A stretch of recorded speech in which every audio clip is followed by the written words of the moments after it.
It is a gray December day at Soldier Field, a perfect setting for an NFC Central showdown. The Packers and the Bears meeting for the first time in 30 years in the second half of a season, each with winning records. That hasn't happened since 1963. The Packers are tied for the lead in the division with Detroit, and Chicago is a game back. Jim Nance, Randy Cross, we're pleased to bring you the game today. Brett Favre with that bruised thigh, he will go today at quarterback. And that thigh is a factor if he has to run, but if the Packers have Favre running, they're in trouble. How about Jackie Harris back in the lineup? 17 days after a scope, he's back. He might be pushing it, but Mike Holmgren needs him in this offense. They'll face a Bears defense that has not given up 20 points since the opener, a span of 10 games. There aren't many defensive lines that can control a game all by themselves, but we have two here today with these two defensive lines. It's the kind of a day and the kind of a game matchup that you expect could come down to a late field goal. Kevin Butler, last time the Bears played at home, he missed against the Raiders on November the 7th. That would have won it. And Chris Jackie kicked the winner in the Packers' last road game at New Orleans a couple of weeks back. The weather today in the high 30s, chilly, cloudy, and a gray day. The field will be a factor, Jim. It's muddy and it's wet. Chicago having won the toss, and that kick sideways from Jackie. He'll take it out at the 35. It will be set at the 35-yard line. Kickoff out of bounds. Ball will be placed at the 35. First down. So the Bears offense directed by Jim Harbaugh, an offense that has not scored a touchdown against the Packers in their last 21 possessions. Here's the offensive line. Jay Lewinberg on that right side will be matched up today against Reggie White. In the backfield, Anderson and Hayward. Obi starts. Waddle as well as a receiver. Jennings is the tight end. In fact, they have two tight ends. Ryan Wetnight is in there also. And a rollout on first down. Harbaugh just has to get rid of it. Reggie White giving chase.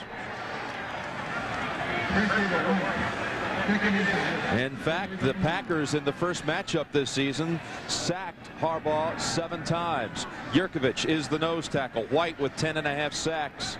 So has the same number of sacks for Pop. Bryce Pop, 10.5 sacks.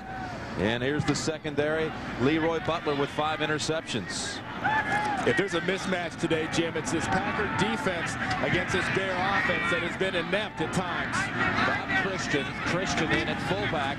Lead block on 2nd and 10. Anderson loses a yard. Tony Bennett got to him first. Both Dave Wannstedt and Jim Harbaugh made the point, you know, we need to get off to a good start. We haven't played well in front of our home fans, and we need them on our side. Well, the start they're getting off to right now, they won't have too many people on their side. Well played by Tony Bennett working against Christian on the top of the screen there on the lead block. A lot of support inside, he had support outside. There was nowhere to go. Fred Banks has come in as an extra receiver. The Bears have struggled on their opening possession all season. In fact, they have failed to score a touchdown on their first possession all year. Only managed 1 field goal on their first drive of the season in each game. And here's on 3rd and 11. Anderson short of the first. George Coons brought him down about 3 yards shy of the first down. And that tells you two things right there on that play. One, that Neil Anderson's maybe lost a little bit of a step, because a couple years ago I don't think George Coons runs him down quite like that. And two, the Packers do have some good speed at linebacker with Coons and Bennett and Pop. Chris Gardocki to kick to Brooks, Robert Brooks. Lewinberg snaps it.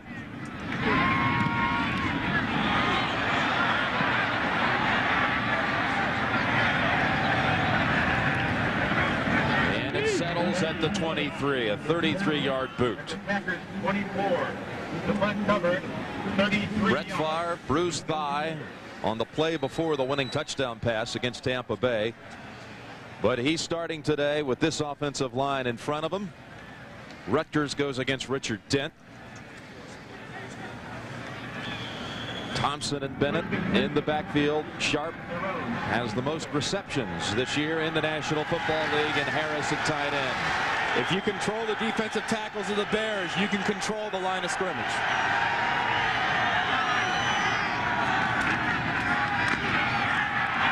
Thompson, hard run near a first. Maybe just a bit shy, but almost 10 yards on that carry for Darrell Thompson. Tootie Robbins with a good block. Dent has matched the number of sacks this season by Reggie White. 10.5 sacks. Dante Jones, 3 interceptions at middle linebacker. And there's the secondary. Lincoln, Carrier, Gale, and Wolford. They got the first down. So from the 34.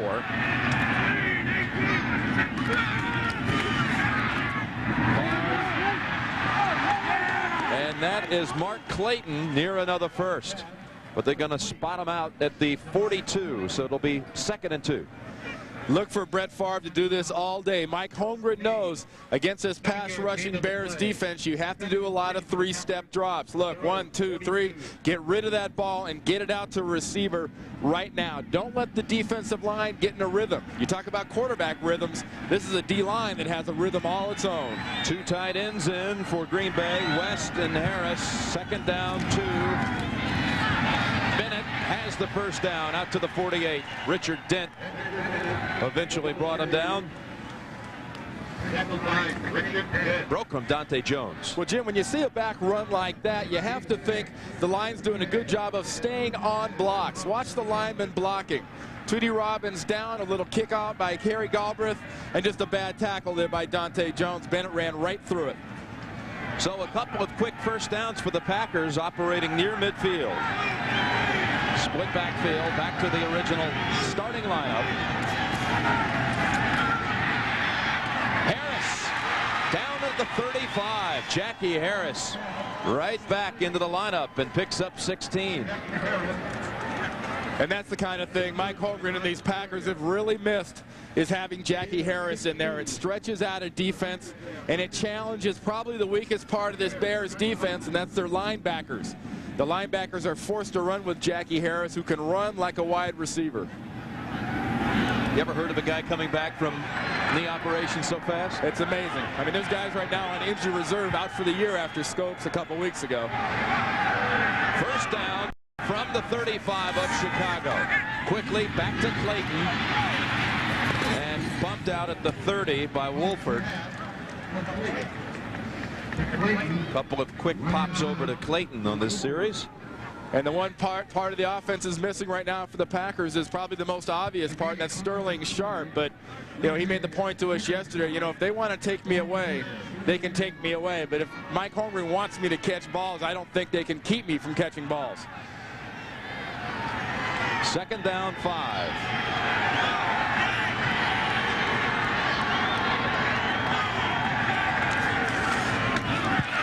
Thompson dives inside of the 30. It'll set up a 3rd and about 3. Sean Gale came up to make the play. Minnesota, Detroit. How do you see that one today, Randy? Without Barry Sanders, I think Detroit is severely hurting, because that puts the pressure on Rodney Peete and those receivers, and I just don't think they have the passing game or the poise to win without Barry Sanders.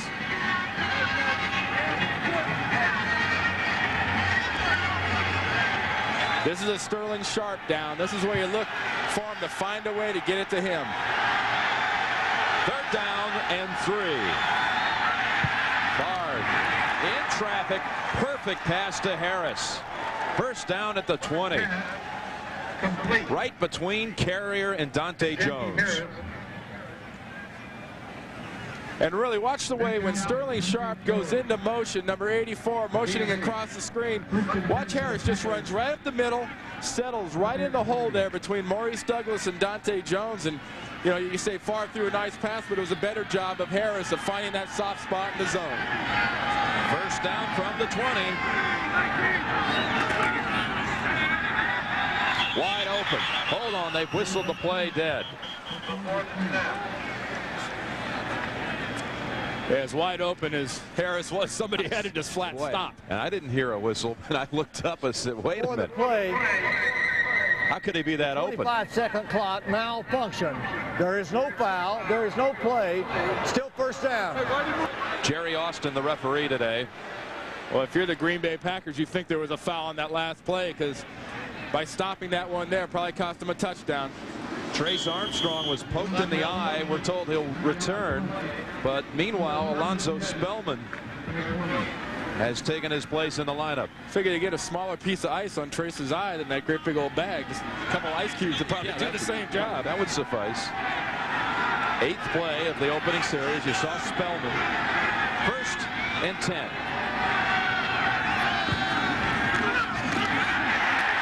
Here's the Bears defense coming up with the big play. Steve McMichael.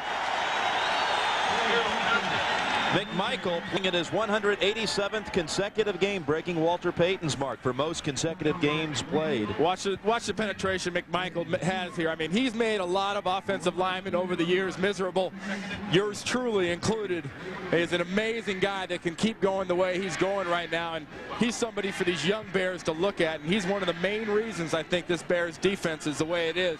He provides a lot of attitude. And that consecutive game streak, of course, does not take into account the strike season of '87. 2nd down, 12. Picked off. It's Dante Jones, and he hands it off. This is Jeremy Lincoln. Lincoln all the way for the touchdown. 86 yards.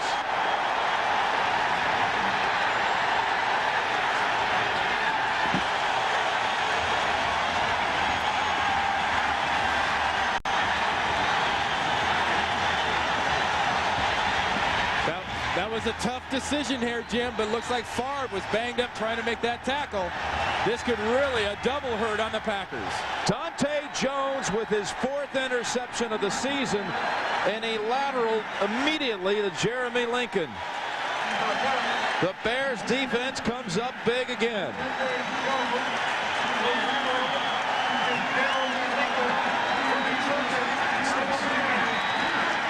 This defense is truly amazing. It is the best offense the Bears have.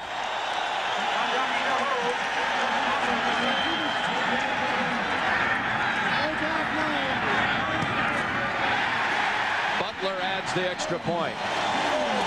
7-0 Chicago. A shocking 86-yard return.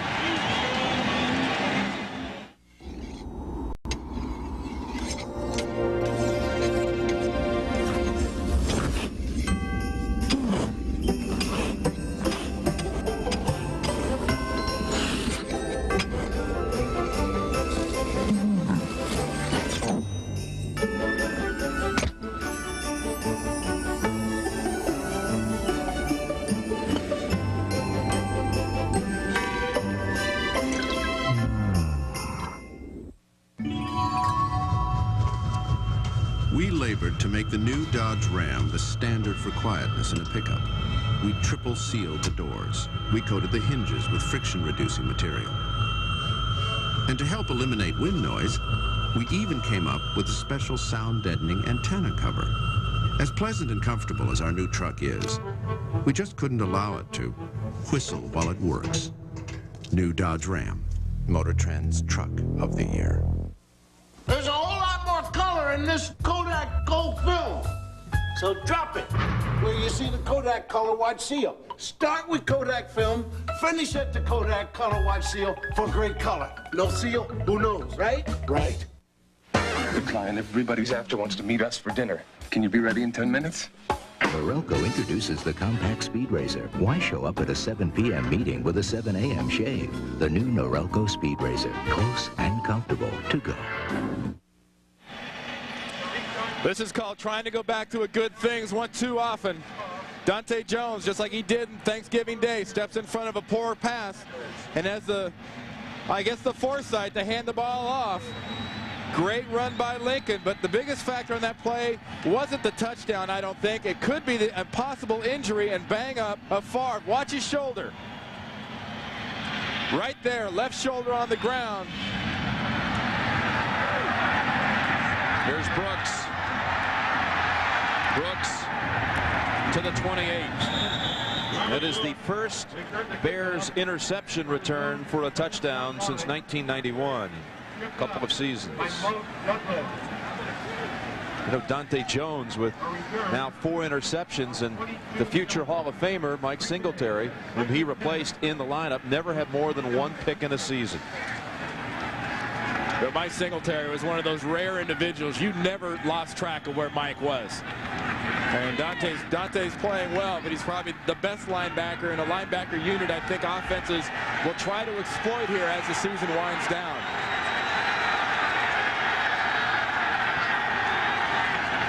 So Favre right back out there, and a hands off to Bennett, who scoots ahead for 6. Trace Armstrong returned to the lineup, and he made the tackle. Gain of 6, 2nd and 4, the 35. Really telling stat is the takeaway stat for the Bears. In the 6 victories, 19 turnovers they forced. In the 5 losses, they managed only 3 takeaways. 2nd and 4.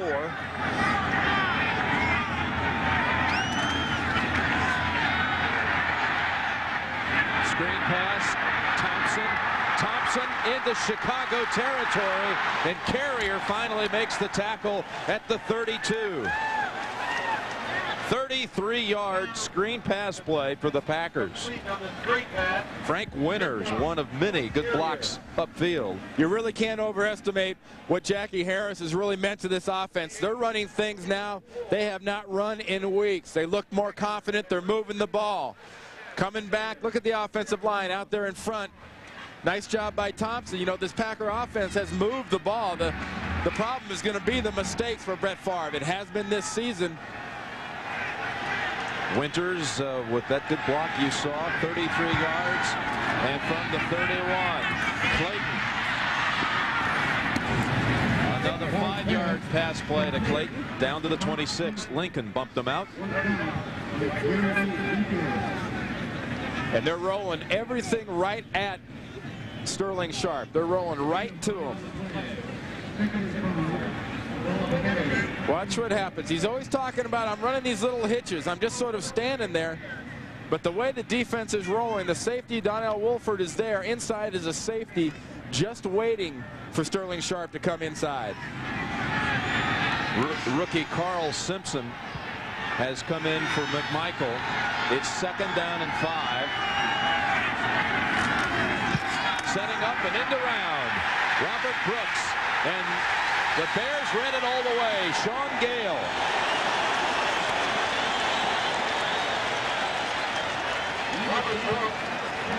And Dave Wanstadt's Bear defense has pretty much just played physical up front, forcing with their safeties, playing almost a 7-8 man look up front, and they're getting too much penetration. They have too many people on the line, on or near the line of scrimmage, to be messing around with the foolishness of a misdirection.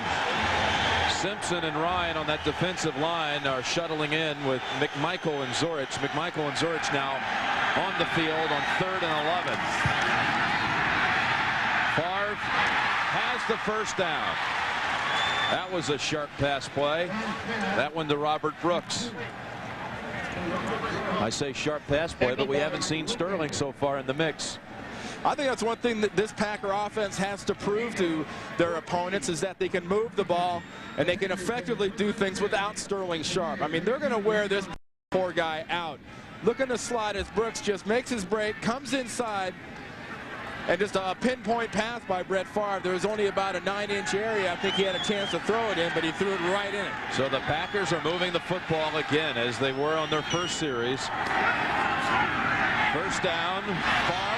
There's Sharp, breaks the tackle, and is in for the touchdown. Sterling Sharp, 18-yard touchdown.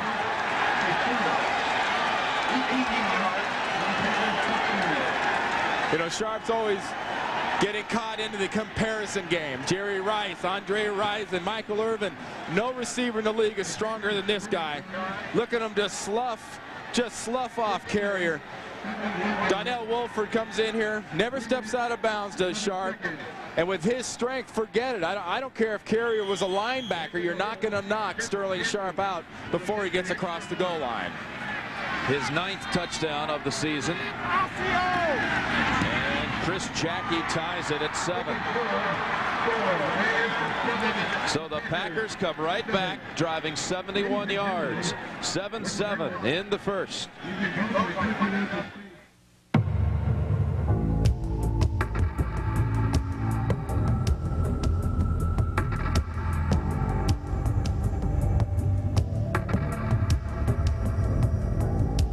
The most powerful overall line of truck engines on the planet has just gotten 2 cylinders better. Introducing the new 300 horsepower Dodge Magnum V10, now available in this handsome carrying case. New Dodge Ram, Motor Trend's Truck of the Year. If you can dream it, the Rebel can do it. Now EOS Rebel from Canon has more power to create images, not just snapshots. Image is everything. EOS Rebel and Rebel S from Canon. So advanced, it's simple. After months of searching, a remarkable method was found that proves big pizza toppings equal big pizza taste. I think we should just eat it. Excellent idea. Big chunks do need big taste. New chunky style pizza from Pizza Hut. Big chunks, big taste, big idea. Things seemed kind of quiet around the office until somebody discovered new loose fit Dockers. Seems Dockers had found a way to give a guy a little more style and a little more comfort.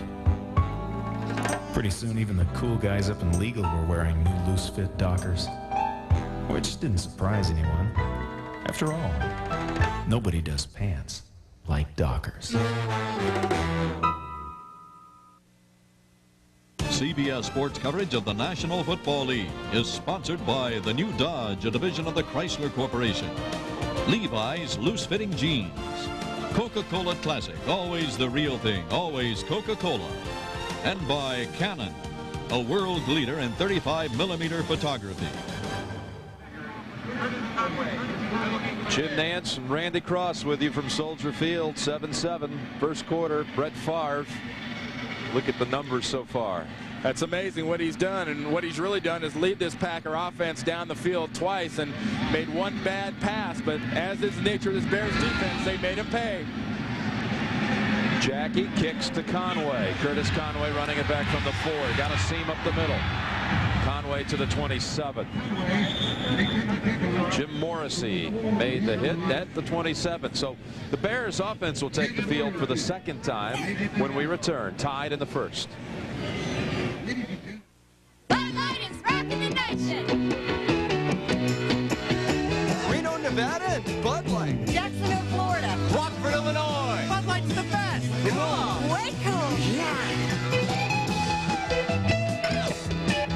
Where do I drink my Bud Light? Las Vegas, Nevada. Tallahassee, Florida. Santa Barbara. You had to think going into this game it had the makings of a 10-7, 13-10 type game, but some sterling performances so far, and I don't say that as a play on words.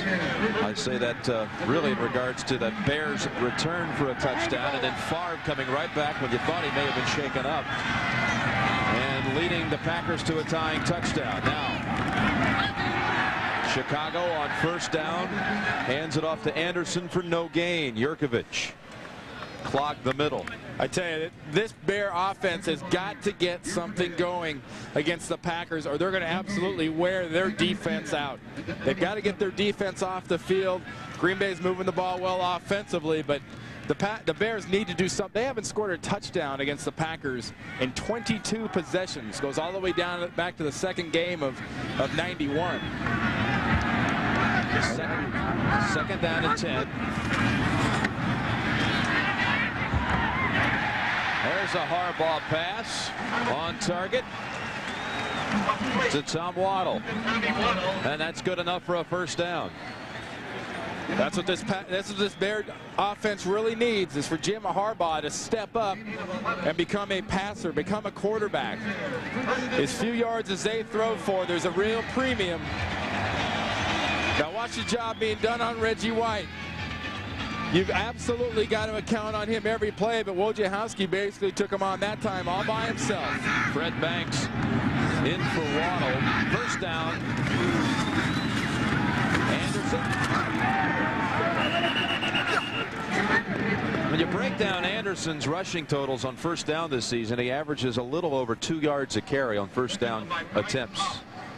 And he was stuffed on 1st and 10 to start this series, and this time picks up about a yard. Well, the guy that made that play really go was Leroy Butler, coming from a strong safety position. Just forced the heck out of that and forced everything back inside. You know, when you talk about having force and having contain, that's having contain. You turn everything back to the rest of your defenders. 2nd down and 9.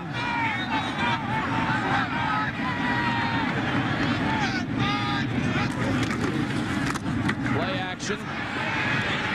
Harbaugh through the hands of Waddle. Terrell Buckley defending. Terrell Buckley knows after a quick glimpse around, he didn't see any flags, that you know, that's great coverage when they don't throw flags, and if they do decide to throw the hanky on you, that you maybe got a little too physical. He was very physical on that one.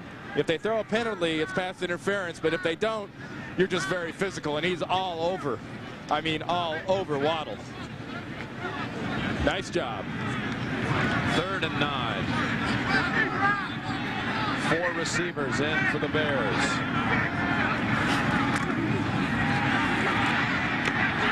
Ball up in the air and intercepted.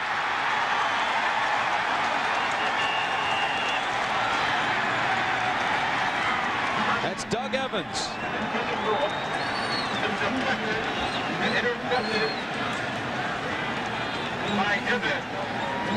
His job, Waddle's open. Harbaugh throws the ball behind Waddle.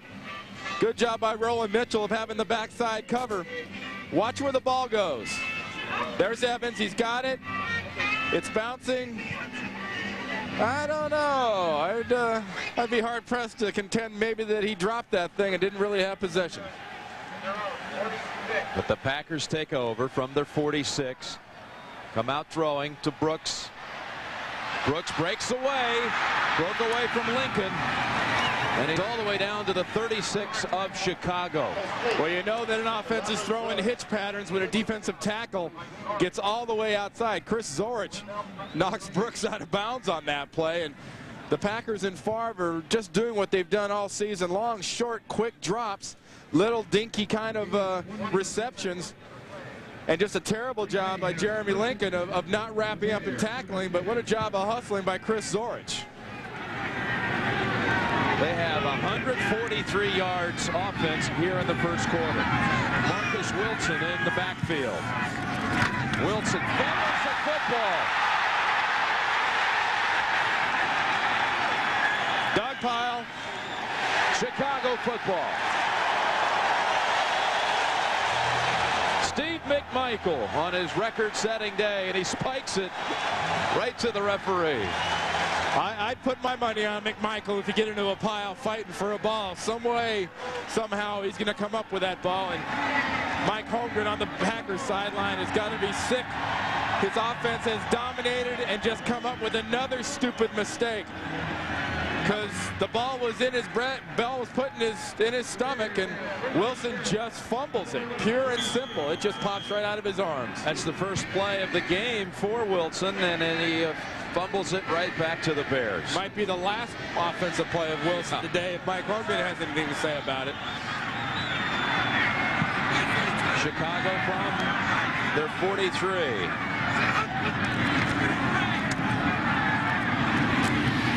Harbaugh to Obi for a gain of about 4, maybe 5. Buckley on the coverage. 3 turnovers here in the first quarter. I had just mentioned total offense back to Green Bay has been racking up the yardage here. Chicago 26 yards in the first quarter. 1:18 seconds to go in the first quarter. Tim Worley now in the backfield. 2nd down 5.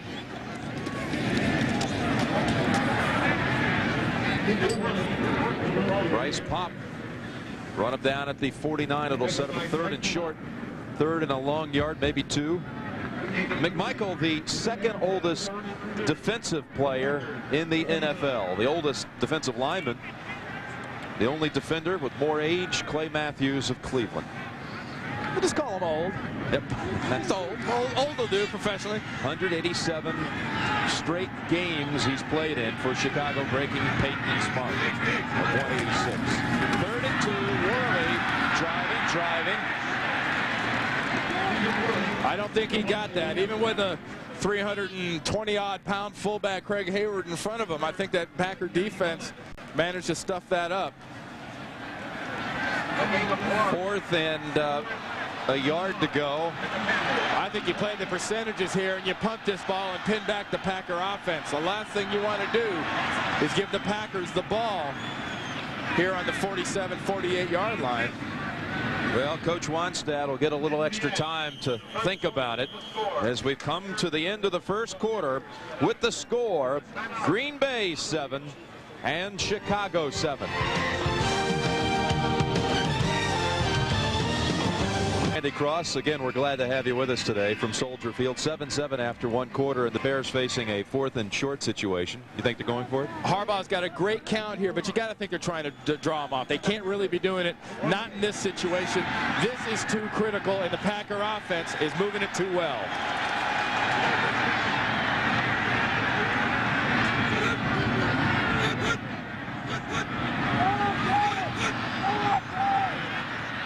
Yeah, just drawing him off. Yep, good call, Randy. Right you are, and the Bears will punt. So trying to get the Packers to get a little antsy. And that's one of those defensive huddles during that timeout between quarters there where you know every defender for the Packers was saying no matter what they do, no matter how hard he screams, don't move a muscle. If that ball doesn't move, you don't move. You know, that delay of game penalty counts against the offensive unit. That's the first penalty against the Bears offense in 4 games.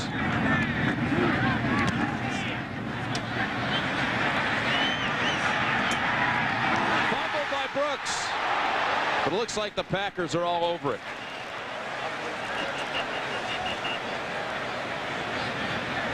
Well, these are 2 good defenses and 1 offense that's a good offense in the Packers and a pretty inept offense in the Bears. But Mike Holmgren's Packers are really making this thing interesting with their inability to this point of really having that efficiency of handling a football. This is not that bad of weather. It is not that terrible a wind condition, and why they can't hold on to it, I really don't know. That was Mike Pryor falling on the football. Average yards on first down. Look at the advantage for the Packers. 9 yards on first down they're averaging. And another successful first down play. Sterling Sharp hit from behind. That assured him of the first down. 13-yard pickup. Vincent Smith came in from behind. That'll rattle your lunch bucket. Watch the end of this thing. You see a little bit of the strength of Sterling Sharp as he works against Donnell Wolford right here. Little straight arm action. Now watch Smith. Splatter. Sterling's strong, but when you don't see him coming, I don't care how big you are.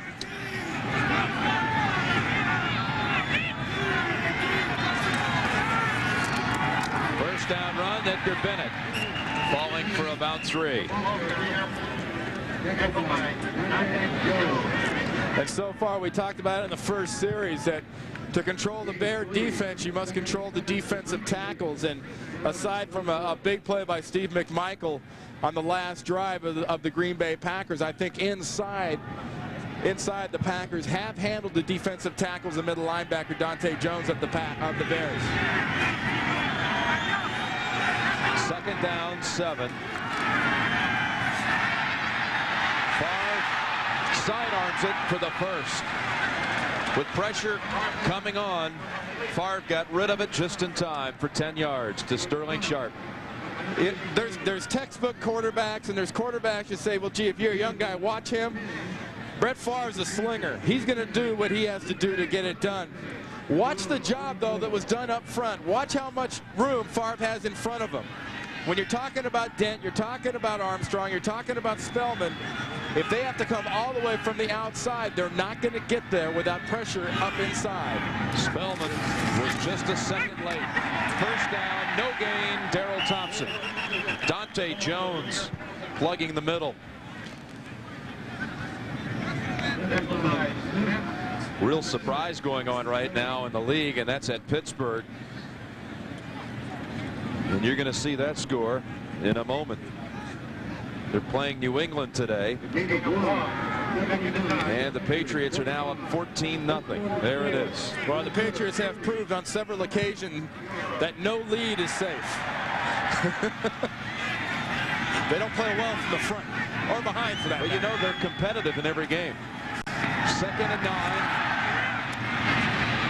Bennett, another first down. Out at the 42 of Chicago. 13 yards on that play.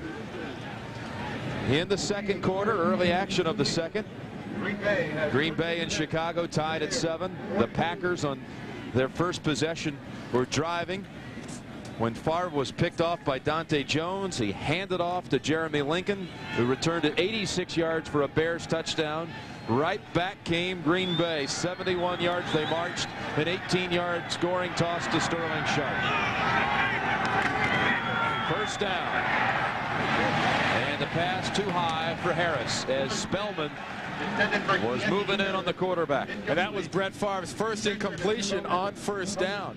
He's right now 8 of 9 for 95 yards, and that's really the key down for the Green Bay Packers. They need to be successful on first down because that opens the playbook up. That enables them to go to the Jackie Harrises, throw the little short hitches to the wide receivers, and it also enables Mike Holmgren to have enough faith to go to the running game. Saw the timeout signal by Favre. Green Bay is going to talk it over. Ladies and gentlemen, in Chicago, Northwest. 7-7 in the second. And Lincoln with a touchdown return. Both of the Green Bay turnovers were in Chicago territory. And thus far, we talked about the two physical defensive lines in this game and their ability to take over a ball game. So far, the Green Bay defensive line's done their part of the job, but the offensive line of the Packers, you see there, and the defensive line of the Bears, I think this defensive line of the Bears so far has had it handed to them. 2nd down 10. Thompson's got a hole. Thompson falls forward near the first.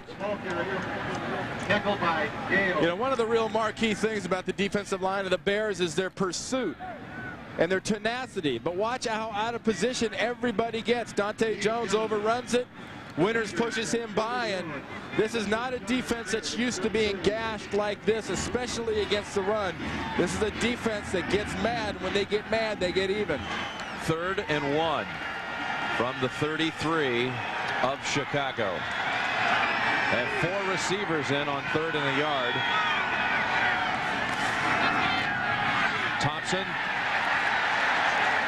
Thompson very close. Richard Dent met him at the 32.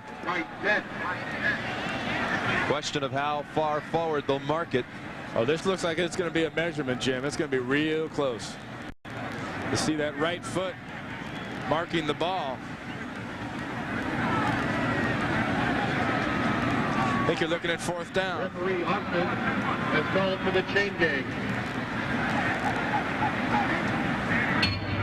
And here's an instance where Mike Holmgren, if he does have 4th down here, he can go for it here. I think the way his defense is playing against the Chicago offense. Yep, inches. And I think you go for it. He's got kind of a smile on his face, doesn't he? Well, I mean, when things are clicking the way your offense is clicking, everything on that chart he's got in his hand, he can pretty much go to whatever he wants to at this point. Yeah, this is a situation that the Packers are lacking one thing, is that's a legitimate lead blocking type of a fullback.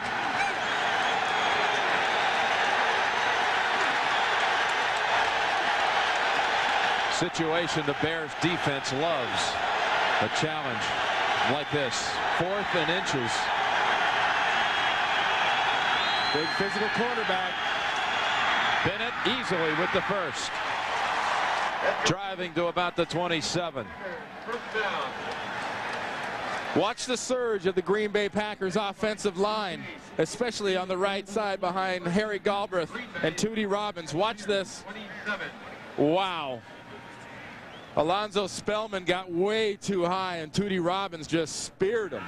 How about first down totals in this game so far? Would you believe 12-1? Remember, the Packers have already turned it over twice in Chicago territory. First down. Thompson to the 24, gain of 3. Ran into McMichael and Jones. And Mike Holmgren's been criticized of late for being conservative with his play calling, but I think without Jackie Harris and with Sterling Sharp banged up, there hasn't been a whole lot that Coach Holmgren could really do offensively. You know, Sharp's foot's not getting any better, but with the running game coming around the last few weeks and Harris back now, he's got a lot bigger playbook. Second down, 7.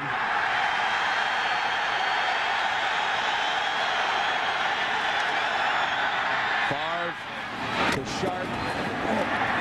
Sharp still doesn't go down, but he knocks the defender backwards. Wolford set up another 3rd and short situation. Truly an amazing wide receiver, Sterling Sharp. I mean, Donnell Wolford, I think, is one of the best coverage corners in the league, but this guy is so physical and so strong. He puts a guy like Wolford in a situation where you've got to go low and really hold on and hope for help coming later. I mean, at the rate they're using Sterling Sharp, this guy may wear out. He's only been in the league about 6 years, but it's been a long 6 years. 3rd down and 2. Favre batted down by Dent. Oh, almost came away with it. He already has 1 interception this season. That's a real great matchup over there between Ken Rutgers and Richard Dent. Been going at it for quite a while. And you don't always have to get heat and get close to be a factor. Dent doesn't even rush. He just sits back and waits for the dump pass. Chris Jackie will try one inside of 40 yards. He has made 26 straight inside of the 40. This is 36 yards.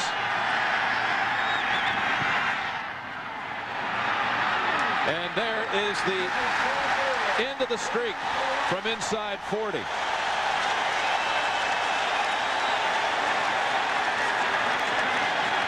7-7 it remains. Next on CBS Sports, the Jeep Eagle Tournament of Champions Ski Series featuring former Olympic medalists and World Cup champions like Franz Klammer, Tamara McKinney, and Billy Kidd. That's next today here on CBS. Worley in the backfield. First down for Chicago. Oh, through the hands of Worley. George Teague came up to defend. Good anticipation by the Packer defense. I mean, they've held so far the Bears to 28 yards. Pretty amazing this far into the game, but when you're looking at an offense of the Bears, they are so predictable at this point that I think a defense can really take chances and tee off.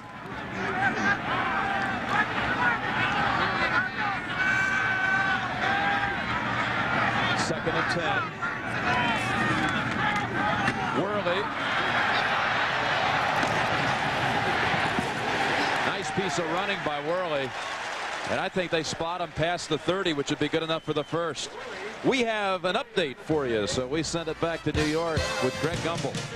All right, Jim, Houston Astrodome. The Oilers in the lead. The Falcons threatening, but Bobby Hebert's pass picked off in the end zone by Steve Jackson. The Oilers have intercepted the Falcons twice in the end zone and hold on to a 3-0 lead in the second quarter. Jim and Randy, back to you. Boy, that really looked like Risen had it for a moment there. He wanted the touchdown. A touchdown that was stolen out of his arms. Was good enough for the first down, the run by Worley. Harbaugh to Obi. And the flag is thrown on Roland Mitchell. The best offensive play of the day for Chicago is a pass interference call on Roland Mitchell. And, you know, it sounds kind of tired and old, but you better look back if you're going to be that close to a receiver down the field. Defensive pass interference, number 47, first down. The Harbaugh to Obi combination hooked up for a touchdown on Thanksgiving Day. Never look back. That's an easy call. Look how long it takes for Harbaugh to get pressure. Good fake on a play action. I mean, Matt Brock was back there, but he was back there about 4.5 seconds after the ball was snapped. 41-yard penalty from the 27 of Green Bay. And back up Chicago 5 yards. Lewenberg. Looked like a pass play coming up, too. Before the snap, false start. Number 58, 5 yards. It's still first down. Well, it definitely was going to be a pass. You saw Lewenberg just go back into his pass protection mode. But, you know, how typical is this of a 93 Bears game, though? The Packers are moving the ball up and down the field. The Bears defense is having a bit of an off day. The Bears offense isn't moving it. But in typical fashion for Chicago, they are close with a tied game. This is the way they win football games. And in position to go ahead. It's first and 15. 1-yard run for Worley. Leroy Butler and Johnny Holland combine on the tackle at the 31.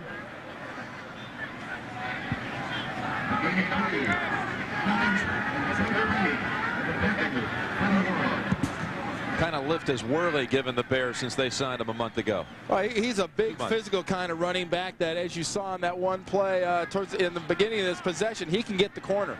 Good speed, 6'2", 2 1/4, but he can move it. He's a deceiving back. Looks like he's loping, but he's moving. Second down, 13. He had a nice run earlier on this series. Here's the pass to the tight end, Keith Jennings, and he's tackled at the 24. Third and about 6 coming up. George Coons made the hit at the 24.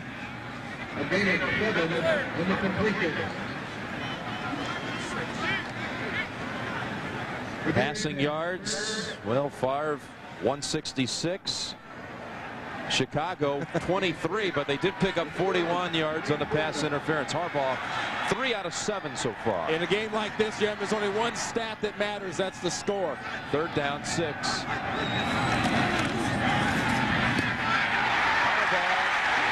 has the first down with Terry Obey. 8-yard play, and the Bears with a new set of downs at the 16.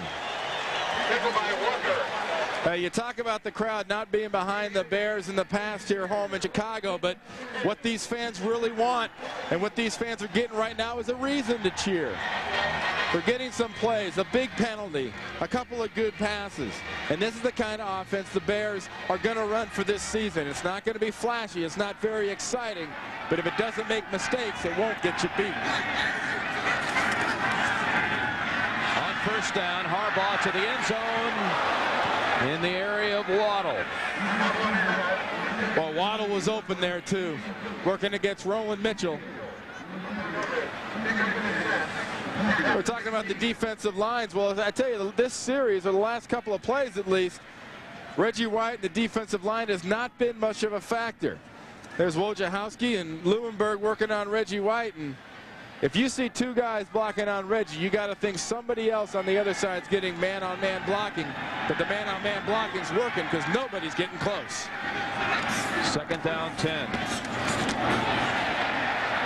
That's Worley to the 11. It'll be 3rd and 5. In the first meeting this year, the game 1 on Halloween at Green Bay, the Packers won 17-3. But inside of the 20, Chicago had it 3 times inside the 20. Ended up with 1 field goal, a fumble, and a loss, a turnover on downs, a loss in downs. So ineffective, only came away with 3 points. 3rd and 5 here. Little confusion on the offensive set. Not having a real quality receiver really hurts down here in the red zone. To the end zone and well over the head of Fred Banks. The real go-to guy, I guess, would be Tom Waddle, but there is not a receiver on this team that strikes anywhere near fear into the heart of the defensive backfield. Waddle's a receiver that can get inside, get downfield, and get it. But when you're getting all that zone, you need a speed guy, and he does not exist right now in this offense. Conway be the closest thing. It was 1 yard further back from the same spot on the field the last time Butler attempted a kick here at Soldier Field. This is 29 yards. This time right down the middle. On that last occasion, he missed the field goal in the last play of the game that would have beaten the Raiders. But a long time good kicker in this league, Butler, gives Chicago the 10-7 lead. And the Bears lead at home 10-7, coming off that remarkable 12-day stretch, 3 games on the road, 3 wins. Turn this season around for him. Brooks from out of the end zone. And a good tackle by his own teammate. Well, the most important thing now, I think, in this game is hold on to the ball. Don't make the mistake you made earlier, Brett Favre. We'll have Saturday games coming up now, including next weekend, Saturday, 3:30 Eastern Time. 49ers travel to Atlanta to take on the Falcons live from the Georgia Dome. Actually, it all starts with the NFL today at 3:30, followed by the 49ers and Falcons, and you have an over and under on that game, huh? That's going to be one of those 1,000-yard offense kinds of games. That's the benchmark. With that 49er offense and the red gun, it's defense won't be the featured event next Saturday. Green Bay from the 23, first down. 4:53 left in the first half.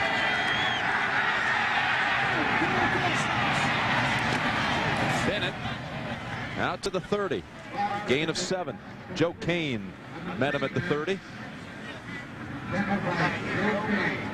There's plenty of time for Brett Favre and this offense to move the ball down the field. The key for the Bears is going to be to try to cause one of these quarterbacks, or the quarterback of the Packers, Favre, to make a mistake. He's got an interception so far. They've got a fumble. And you'd call that a quarterback comparison, but really the term should be quarterback no comparison so far. Second down 3.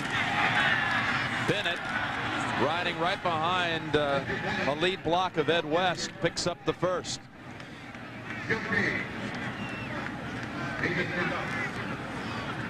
There's running to daylight, and then there's this. If there's no daylight, what do? Oh, you just find a big guy and you surge up behind him. In this case, Ed West is tight end. Had his linebacker 5 yards down the field. You start heading west, or was it south? It's enough for the first down from the 35.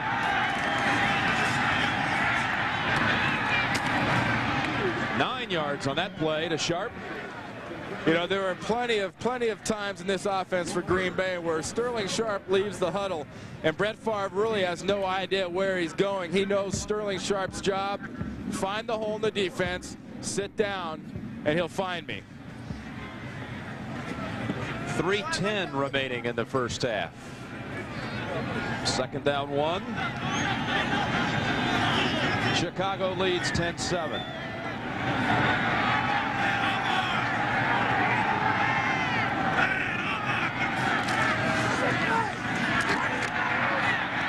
Bennett, very close. Got just across the 45. And they've already given him the signal for the first down. One thing surprising so far in this game has really been that the Chicago Bears have been cut off so much of their inside pursuit. They're a team that can just wear down offenses because they're so relentless from the backside. And so far today, the Packers' running game has taken a long time in some cases going outside, but that inside pursuit that Dave Wannstedt stresses so much just has not been there. First down from the 46.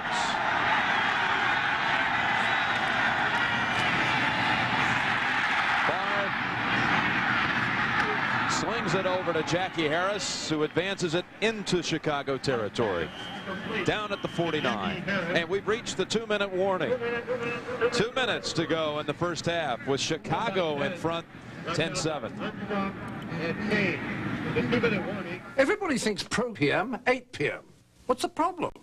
Magnavox, the only VCR with Smart Talk remote. Smart, very smart. Who makes the only TV with a smart sound feature, which ensures your volume will stay at normal levels, even when something like this comes on? Magnavox, smart, very smart. Yes! No use shouting, old man. Winter Sports Update. 69 days to go before Lillehammer and the opening ceremony. And yesterday, a world record set by Dan Jansen in the 500 meters. We'll have a report on that. Outstanding effort by Dan Jansen. 2nd down and 5 for Green Bay.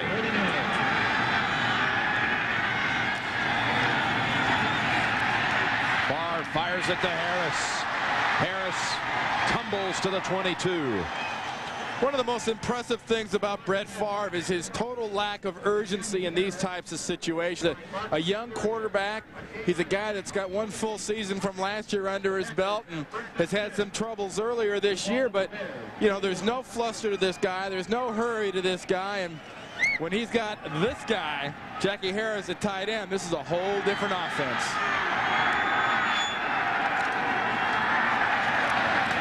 Thompson for a yard. McMichael and Armstrong combine on the tackle. Green Bay used a timeout earlier in this quarter, so they have 2 remaining. And Jim, this is that spot of the field. If you're a defensive coach and you're a defensive back, as much little stuff as Mike Holmgren and the Packers like to throw those little hitches and little just run out and stop, you got to be very aware of kind of a hitch and go that turns into a fade, a high lob into the end zone. 2nd down 9. Favre, look out, picked off by Lincoln. That's the 3rd turnover in Chicago territory. Intended for Jackie Harris. Well, just when you're saying how remarkably cool and calm Brett Favre is, he reminds you how remarkably young he is at times by pegging the old needle on the dumb meter, and that's the instance where Brett Favre is not going to want to go to the sideline and explain this to Mike Holmgren. First question from Mike Holmgren. Brett, what were you thinking? 17 interceptions now on the season. 215 yards passing in the half, but Green Bay trails.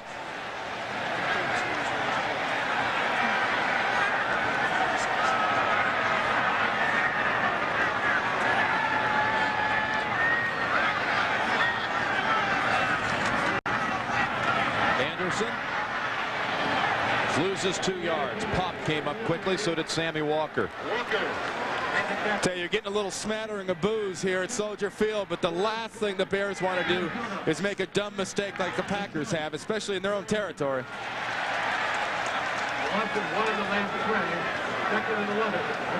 2nd down 11. Well, they surprise you here. Oh, they throw it.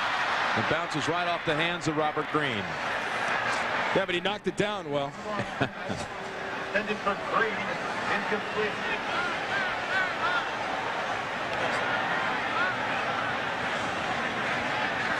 That about sums it up there, folks. This is a Chicago Bears team that is going to find a way to beat you. They're going to somehow, some way, the way their defense plays, it's almost irrelevant what they do when they have the ball. The defense sets up the offense, and if the offense can't do it, the defense becomes the offense. 3rd down and 11.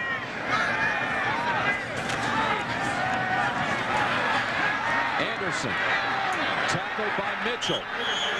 And Green Bay calls timeout with 11 seconds. There is a flag down. It's one of those pull downs. It could be a face mask on the backside.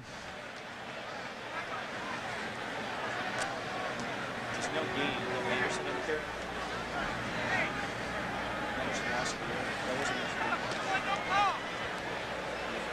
We have a 5-yard face mask on the tackle.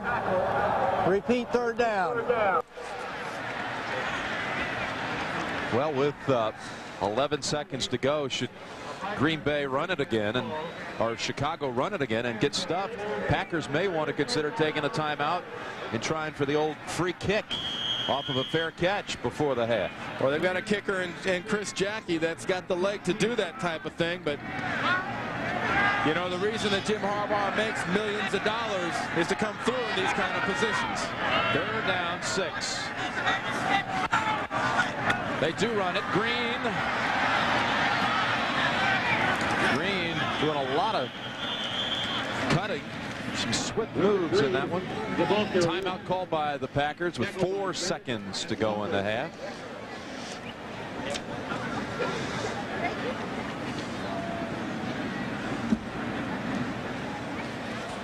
Yeah, I tell you, Jim, Mike Hornman's got to be thinking right now, don't even put a return guy back here. Get 11 guys and go after the kicker. You got 4 seconds left. Why not go for the block here and try to make something happen?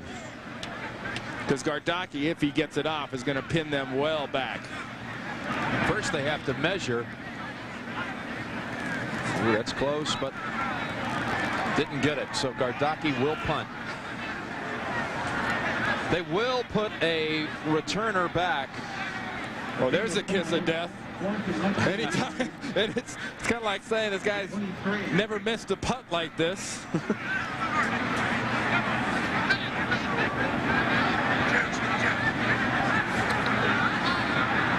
They send Brooks back.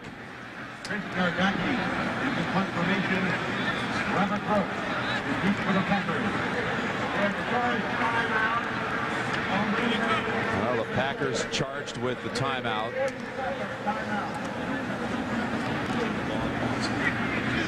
Smart thing here probably by Gardocki is just kick it out of bounds. Well, you get enough hang time on this kick. They talk about 4 seconds being the optimum hang time. It's got 4 seconds left. Look at Holmgren. I don't know if I'd want to be in that Packer locker room when they get in at halftime here, because Mike Holmgren's not known as a volatile personality, but I guarantee you he's going to make an exception this time. He's got a lot to scream about, and Dave Wannstedt's got a lot to be happy for. Gardocki ran over and got a last-second lesson from Danny Abramowitz, the special teams coach. Hang it up and put it out.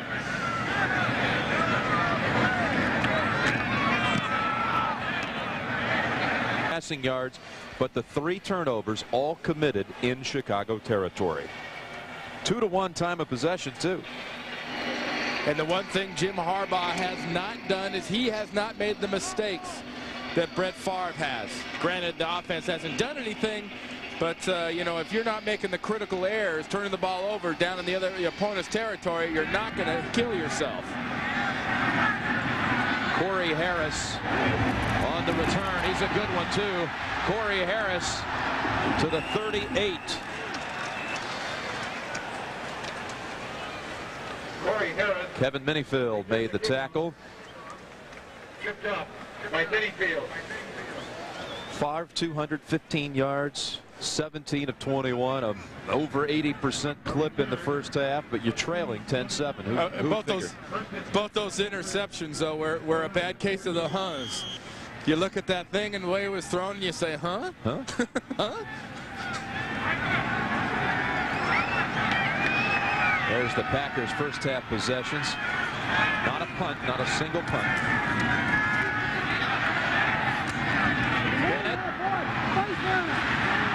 And here comes Green Bay moving the football right away in the second half. 9 yards on that one. 11 yards on that one. Starting a drive isn't the hard part for Green Bay. Finishing the drive is what they're having the hardest time with today. A gain of 11 on the play. The Packers have 1st and 10 at the road, 40 yards. Yeah, when you see the Brett Favre passing offense, you expect it to be fairly short pass oriented, but not quite this heavy. I mean, this is the kind of tendency that a good defense should be able to sit on.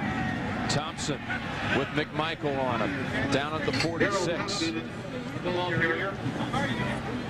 And when you talk about sitting on an offense, it's pretty much making them do what Green Bay hasn't been able to do, and that's go the distance and beat you just with methodical execution. Green Bay has moved the ball great, and they're throwing the ball short, and they're running it fairly effectively, but every time it seems they've gotten something good going, Mike Holmgren's offense, specifically his quarterback, has done the bonehead mistake. 2nd down, 6.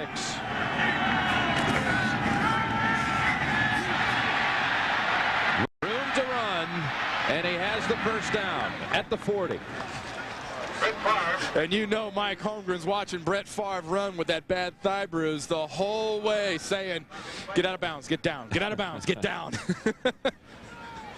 That'll make a coach get a few gray hairs. If it's not his quarterback throwing it into funny places, it's his quarterback that's gimping around a little bit, deciding he's going to make something happen and go the extra distance for the first down.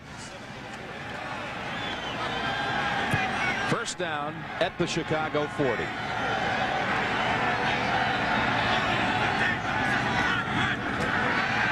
that slipped right out of his hands, and the ruling and a fumble. The ruling and a fumble. Jones has it. Dante Jones steps over Favre. Touchdown, Chicago. 2nd of the day by the defense.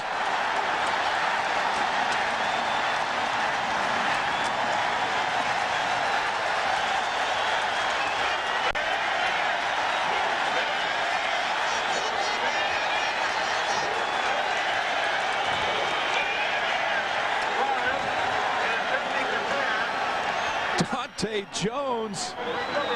Sometimes you have to pump your team up. Sometimes you figure it's a big game. Maybe you don't. Well, right now the Packers are executing at times, but at other times they're sleepwalking. That was clearly a fumble. And everybody on the Packers offense hesitates, looking around like, when are they going to blow the whistle? Guys, don't wait for the whistle. Good heads-up play by Dante Jones. How about the Roger Kingdom move at the 10? Hurdling the quarterback, yes. Doubling back to get him. There's an interesting conversation. This was the big question, though. Was it a pass? Did the football ever go forward in motion? You know what? It don't matter now. It's about to be a 10-point Bear lead. Ball's coming out before that hand goes forward. Watch Dante Jones. He's real slow getting up here. A dive, grabs that left knee as he goes into the end zone. And he's getting help now off the field. May have pulled a hamstring, Randy, on that hurdling move. But what a day he's had. The interception that led to the first touchdown when he gave it up to Lincoln, who ran it back. And this time Jones didn't hand off to anyone. He did look around for a moment, but he races 32 yards. Linebackers aren't used to running that far, Jim. That might have just been a cramp. He's Mr. Offense and Mr. Defense today for Chicago. Well, the MVP of the Chicago Bears right now is definitely Brett Favre.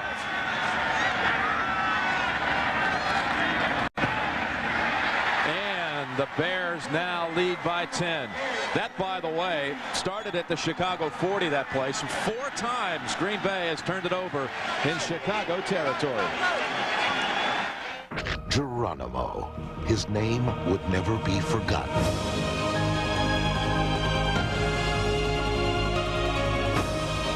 Geronimo, an American legend. Rated PG-13.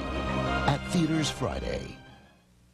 Do you ever look at the other side of your pictures? It should say Kodak on the back. Now, you got no Kodak paper back here. No color watch seal here. No seal? Who knows?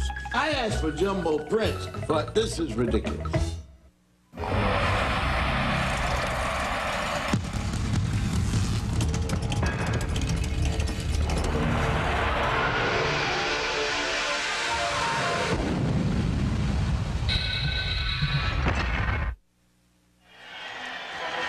What a key game this is today. The Packers come in tied with Detroit for the lead in the Central, with Chicago a game back.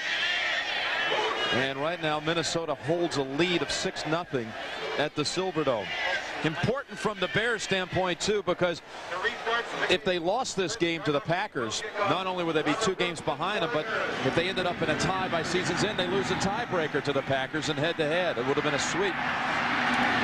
Brooks, oh, look at this run back. Out to the 44. Minifield makes another special teams tackle. Well, it's a nice return, but the question is, can Brett Favre and the Packers stop being the Bears' best friend? And this is not pressure. This is nothing else other than the ball right there. You saw as it was going back, not forward. The ball slips out of Favre's hand. It's a fumble, and you see nothing but blue jerseys going after the ball. Little hurdle by Dante. That was his last little gasp of energy, got him in on that one. And that was his first NFL touchdown. Favre, longer route this time, and Wolford knocks it loose from Sharp.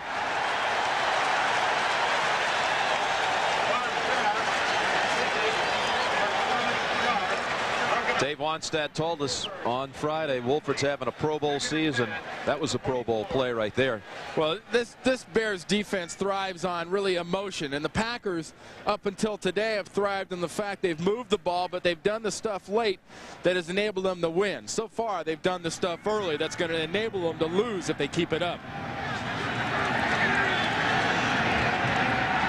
Second down and 10. Stick it into the belly of Thompson for 2 yards. Hit first by Albert Fontenot. That's the old slow draw where they hand the ball around. You see Dante Jones on the sideline trying to loosen up that leg. He should be carrying a football over there just to, you know, loosening up. At the rate he's been handling today, he ought to. He said, I've accepted the fact I'm going to be the man who replaced Mike Singletary for the rest of my life. Replacing a Hall of Famer, but I don't think that's necessarily true today.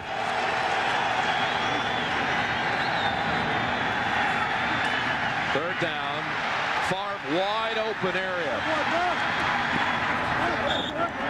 And out at the 33. This is where it becomes all unraveled for the Packers. Yeah, we know they can move it between the 20s. We know they can get it down there, but the question is now when they throw the ball, they throwing it to the guys in white or they throwing it to the guys in the other color?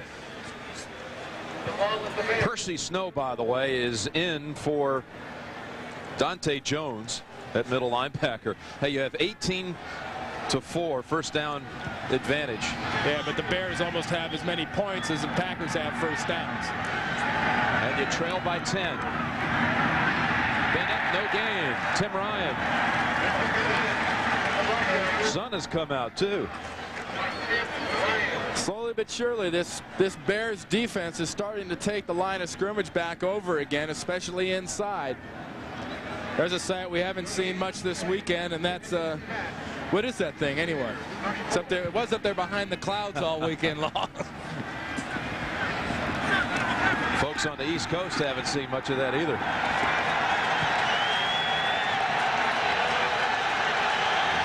Second down 10.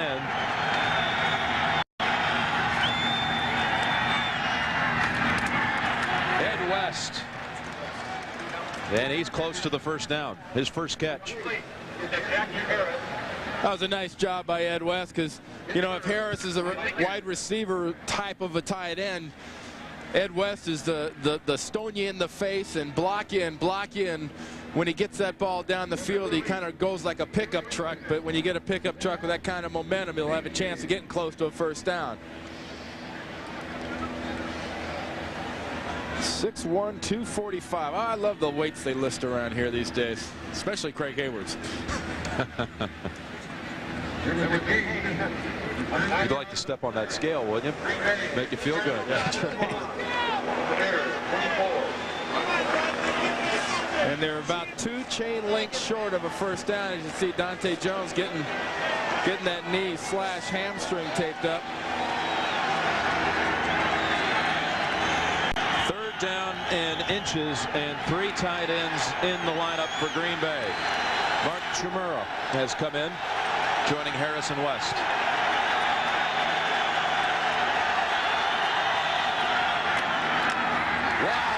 stick.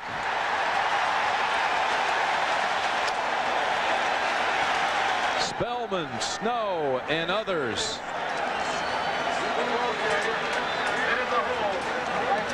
Do you see how much confusion there was on the Bear defense? They're sliding people around. They're moving them back and forth. And right before the ball snapped, there's still people moving. There's a big bubble hole over the left guard. But that hole gets filled in a second by Percy Snow. Nice fill job from the backside linebacker.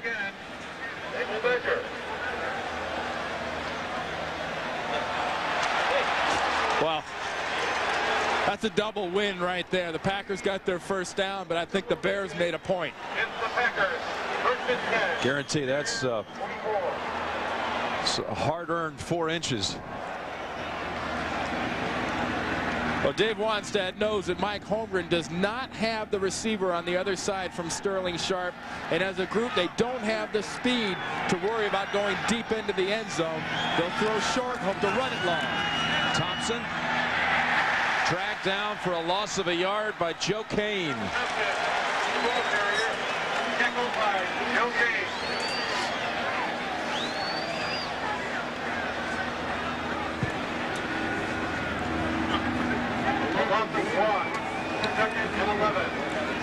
So again, Green Bay with 19 first downs versus 4 for Chicago, but 4 times Green Bay has turned the football over in Chicago territory.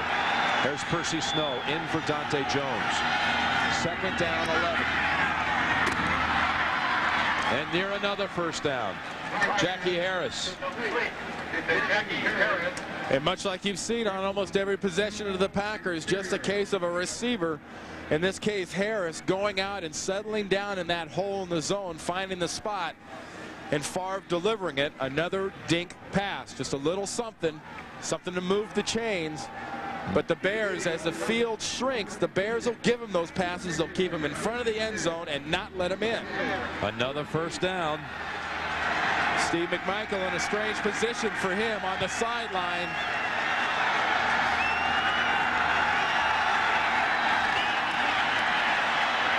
Hold on a minute. Play whistle dead. Richard Dent got an offsides. He was about to take down Favre. Defensive guys can get convenient loss of hearing sometimes in those whistles. Before the ball could be snapped, number 34 jump, false start. 5 yards, it's still first down. You know, the Bears defense has allowed only 1 third-quarter touchdown this season, and that was in week 1 against the Giants. So 10 straight games without allowing a touchdown in the third quarter. That's being put to the test right now. Dante Jones is back in there on defense, middle linebacker, but the Packers offense once again has managed to make a dumb mistake. If you're the Bears defense, you're going to be very aware of this ball being thrown over the middle of the field, much like that little dump pass to Harris that Jones intercepted in the first quarter. First down and 15. Favre almost intercepted again. Tipped by Sean Gale, and Lincoln had a diving stab at it. Right in the same territory as before. There is a flag down, Randy. Oh, against the Bears. Automatic first down. It's an automatic first down. Defensive holding.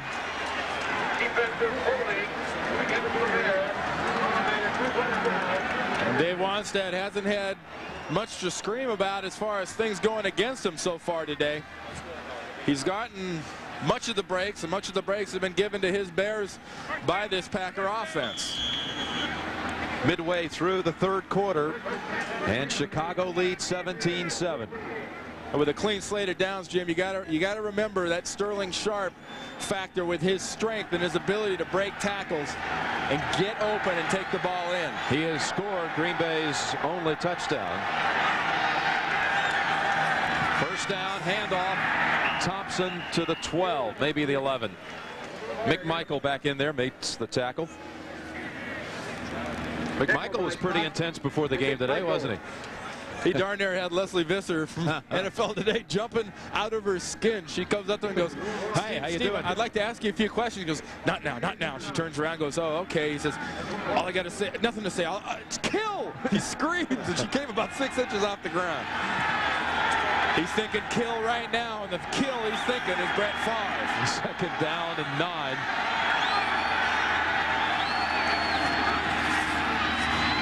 Mishandled right across the middle. Edgar Bennett had a little bit of an opening too.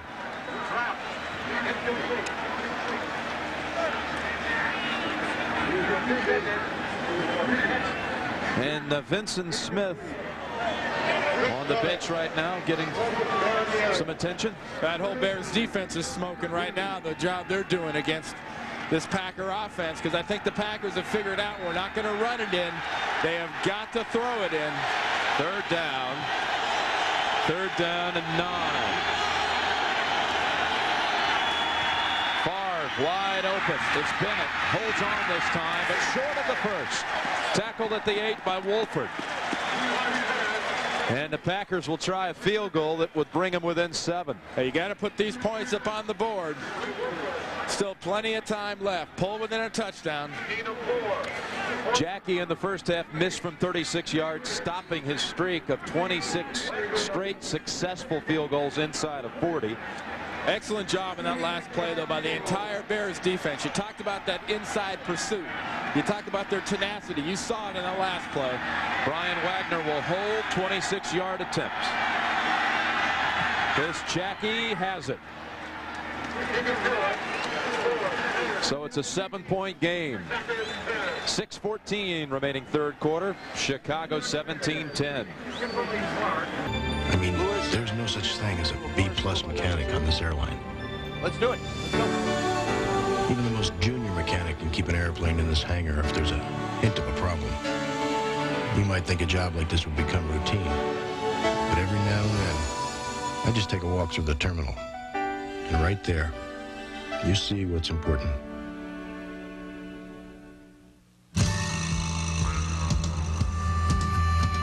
There's no place on earth that I'd rather be than out in the open where it's all plain to see.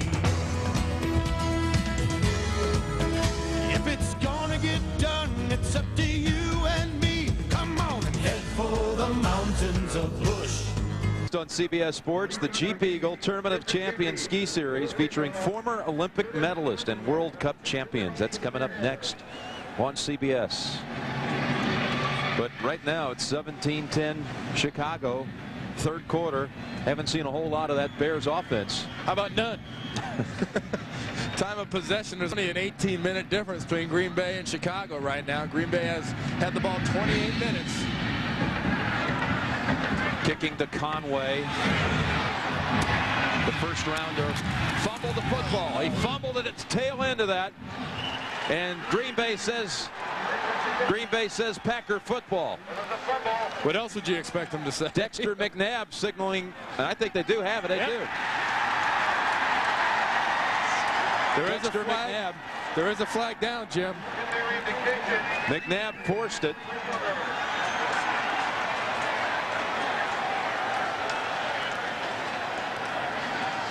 I think Keogh Coleman has it. It's got to be a block in the back or something. Junior run back, holding, number 91. That penalty is declined. First down, Green Bay. Keogh Coleman with the recovery. Well, Dave Wannstedt has made the point repeatedly. His defense and special teams have been the key for him, and right now that key puts up with a big turnover. Dexter McNabb came in and just raked across the arms of the rookie Conway and knocked that one loose. Remember, Conway was a quarterback his first couple years at SC. Wasn't until the last few years he's been a receiver at all. So even things like that are relatively new to this young man.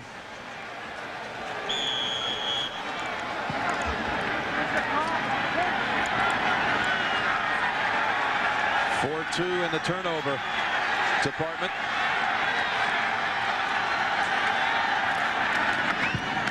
Thompson stuffed and dropped for about a 3-yard loss. Ron Cox got there first. He smothered him. There he is. That Bears defense is not going to let them run the ball down in this area. They're going to make them. They're going to make them throw it. Watch the penetration. Early in the game, the Packer line was coming off and controlling the inside. Not anymore. Zorich, Cox, Armstrong. If they don't throw it, they're not scoring. You can only kick so many field goals. The Bears eventually have to make something happen offensively. Second down, 13. Favre out of bounds at the 23. The third and long for the Packers. Bad combination of getting pressure up in his face and nobody being open downfield for Brett Favre on that one.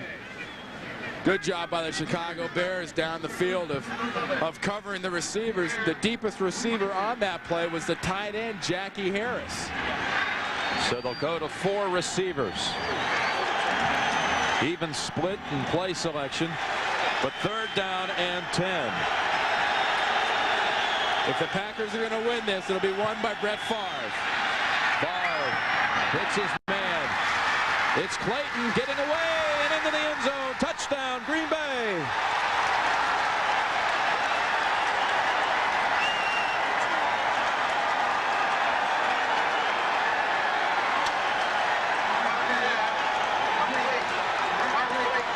"22 yards, Favre to Clayton. Clayton broke away from Mark Carrier.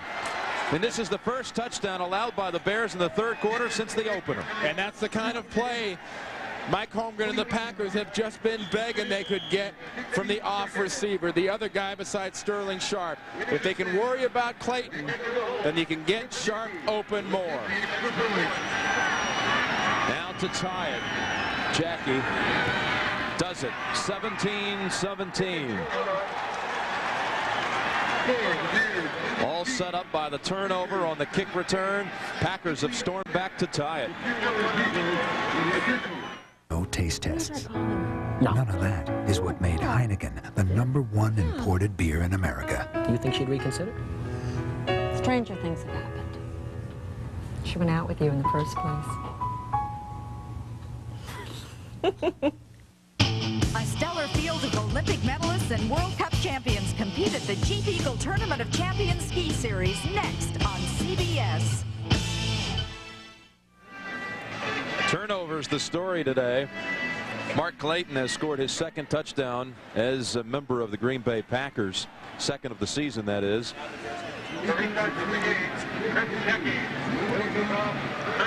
It was 17-7 at one point in this quarter. 10 unanswered, though, by the Packers. Statistically, the Packers are just dominating this game, but if the Bears do one thing real well, and that's win ugly, they will make you beat yourself. There's a flag down offsides against Green Bay, so a free run back. And they'll turn down the penalty because Robert Green is out of bounds at the 43. Run out of bounds. Some Packers left way too early on that kick. A return of 22 yards. We'll certainly turn it down. Offside, number 31 on the kickoff. Penalty is declined. First down, Chicago. Well, a name of it, a pooch kick. A little pooch kick, and that's very apropos because that was a dog. It's your third quarter breakdown for you. Now, if that doesn't confuse you, I don't know what's what's the idea of the game? Hold on to the ball. But, you know, if you're a Chicago Bear fan, the whole idea of the game is to win. It doesn't matter how you do it. If you have to do it off their mistakes, fine. And Dave Wannstedt knows he can't rely on the offense to win football games. First down, Chicago. They come out throwing. Harbaugh flushed out. Now lobs it. Got Jennings at the 40. And inside of the 30, down to the 28. Keith Jennings from Harbaugh. A nice job of adjustment, not only by Jim Harbaugh, but also by Jennings. As this thing breaks down, watch Jennings, 85, move with his quarterback. You hear that said a lot, but that was a good example of 85 moving. He saw Harbaugh break the pocket, and Keith Jennings breaks back the other way towards his quarterback for a big play. That's the longest play of the day for Chicago. Worley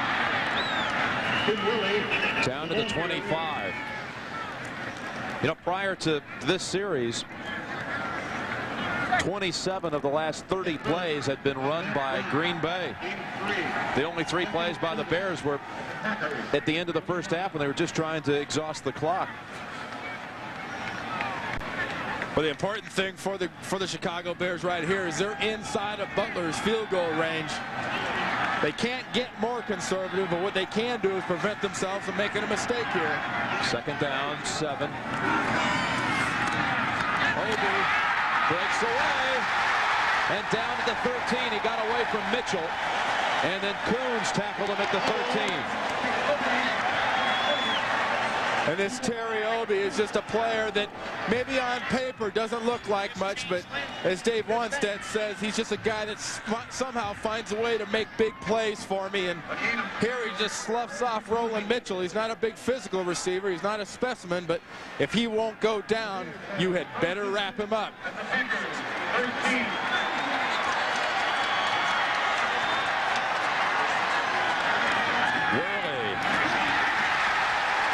To 6.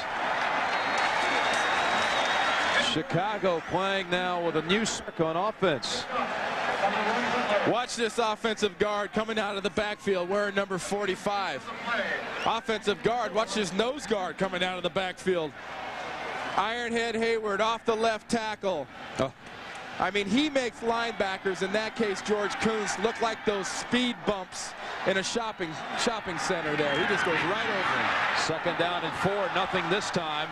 Ball's loose. Packers say it up. Now they're ruling it. One official pointed to the ground. Or the official wearing number 4 for the Bears is pointing to its Bears ball. Worley fumbled it, but was he ruled down first?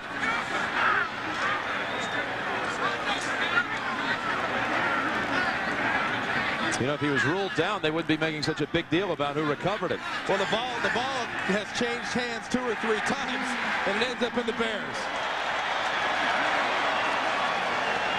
So it was ruled a fumble, but recovered by Chicago. Fontenot, Jerry Fontenot, I believe, recovered it. Watch this. There's the ball. It is loose. It is on the ground. There's Fontenot right at the bottom of the pile. Tony Bennett has hands on it for a brief second, but Fontenot flopped on it. 3rd down, 3 from the 6. Anderson, the single back.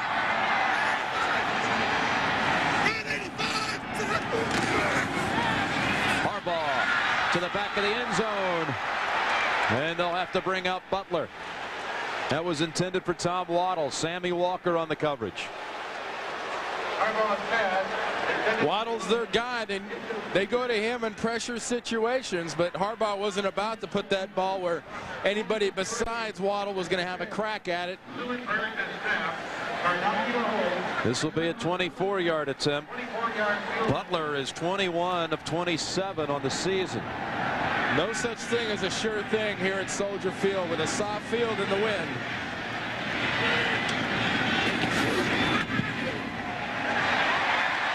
Well, he made that one look automatic.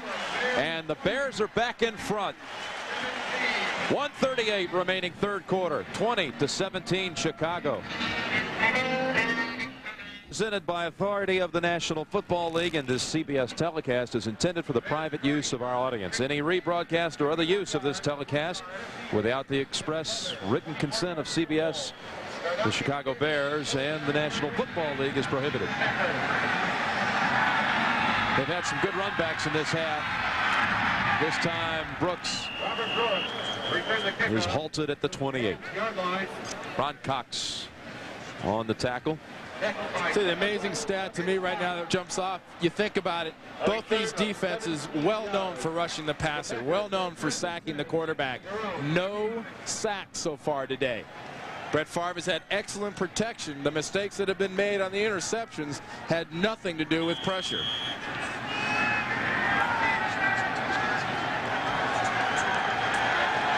Joe Sims has come in, replacing Tootie Robbins on the right side at right tackle.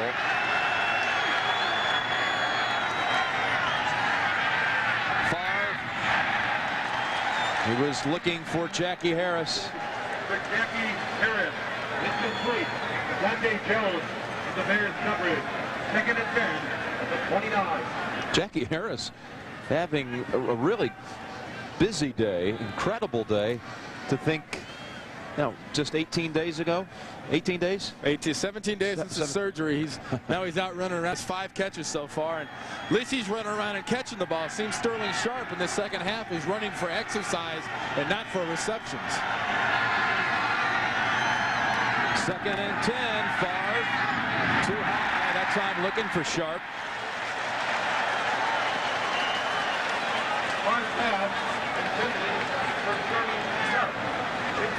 They love this guy in Chicago. I'm talking about his Bears teammates as well. Saw him in the locker room on Friday before practice, and standing in front of a mirror. Yeah, standing in front of a mirror. He says, "Check out this profile." Or this physique. I said, "Let me see the profile." He said, "No, that's all right." Say that's not the point. There's one. Very popular, though, with his teammates. 3rd and 10. And sidearming it to Brooks, but not even close to the first. Chris Zorich, along with Maurice Douglas, keep him about 6 yards shy of the first. And for the first time today, we'll see Brian Wagner. What a nice job by that Bears defense. Great coverage down the field. Once again, the deepest receiver on the football field was Jackie Harris, 35 yards down the field. The deepest wide receiver, Sterling Sharp, at 15 yards. That won't do it. Wagner, one time in his career, punted for the Bears. Terry Obie on the run back from the 19. Up the middle to the 29. 48-yard punt, 10-yard run back. Zorich. Dave Wannstedt was really impressed by Zorich's line last week against the Lions, where he had 10 tackles. Said in our system, that's hard to do. Well, here's a young man right there that is a testament to how unimportant at times these scouting combines can be for guys coming out of college, because here's a guy that would definitely get spit out by the computer. You know, they'd say, no, sorry. Says he's 6'1", 285. I put him closer to 6 foot. But he's got one of those batteries, one of those motors that's always going, sideline to sideline. 33 seconds remaining in the 3rd quarter. Hayward is the single back. They fake to Ironhead. Yurkovich chasing the quarterback. And did he get back to the line of scrimmage? Could be the day's first sack.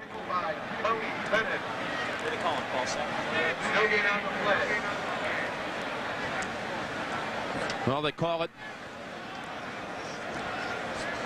it no gain on the play. And that will be the last play of the 3rd quarter. That does count as a sack. That is the first of the day. You were talking about that earlier, Randy. At the end of 3 quarters, the Bears 20, the Packers 17, and our coverage will continue after this message from your local station. You're watching the NFL on CBS. Quarters as we're about to start the 4th, matching touchdowns in the opening quarter. Bears led 10-7 at halftime. Then went in front 17-7, got tied at that figure, then a field goal by Butler has Chicago back in front. 2nd down and 10, first play of the 4th quarter, and Worley darts ahead for 6. Really been quite a game so far, hasn't it, Randy? I mean, it's just been a physical football game all the way around. A good execution game. Brett Favre's made the critical errors, but, you know, if you look at the inside, this is where it happens in a Bears-Packers game. Watch Yurkovich. He's being pushed around by Fontenot, Bortz. He takes that side. The nose guard goes one way, and the offensive line makes the defense pay in the middle. But, you know, this is a get muddy, get bloody, get dirty kind of a game up front. The glamour guys get the press, but it's these big guys up front. They're going to win it. 3rd down and 4. Over to Conway. Conway makes the move to pick up the first down out to the 50.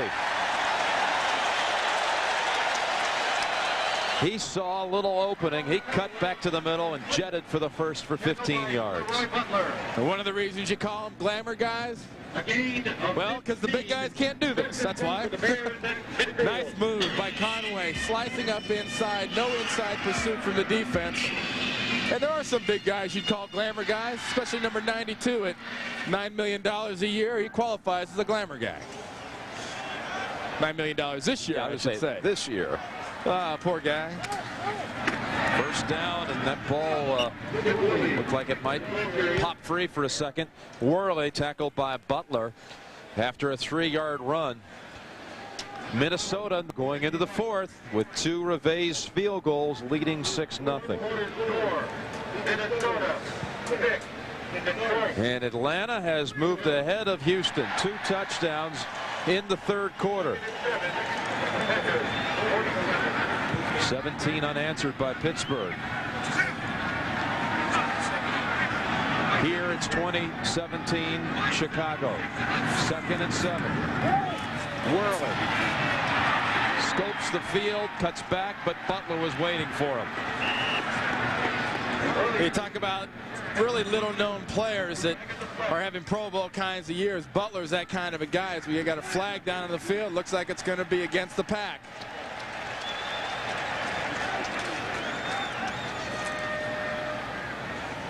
Illegal use of hands to the face mask. Number 53 of the defense. 5 yards. Automatic first down.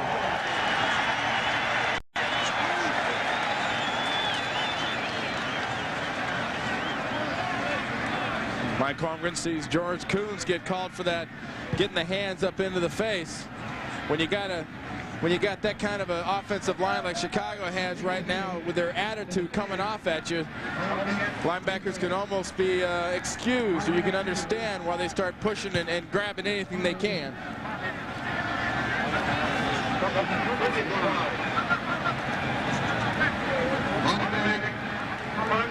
Well, they're trying to move the chains. It's going to be a first down from the 42. It's not often you see the chain guys kind of arguing with the officials, not wanting to move those things. Very apropos. Sharp should be on the sideline with a towel over his head. He's pretty much been invisible since halftime. Harbaugh picks up the football and gets it away to Jennings. And they wanted a late hit here at home. Wayne Simmons pushed him out.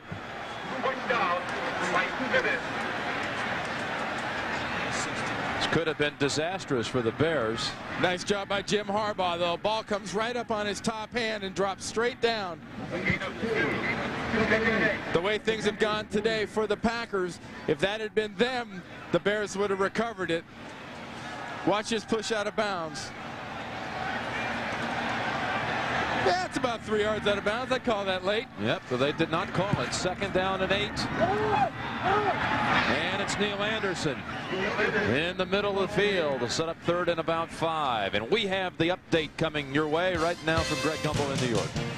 All right, Jim, in Houston, watch Warren Moon under a heavy rush, gets it away on target. Webster Slaughter, 25 yards and a touchdown. The extra point pulls Houston to within 1. 14-13, Atlanta in the 3rd. Jim? What a scene that is today, with Jerry Glanville going back to the Dome where he once coached.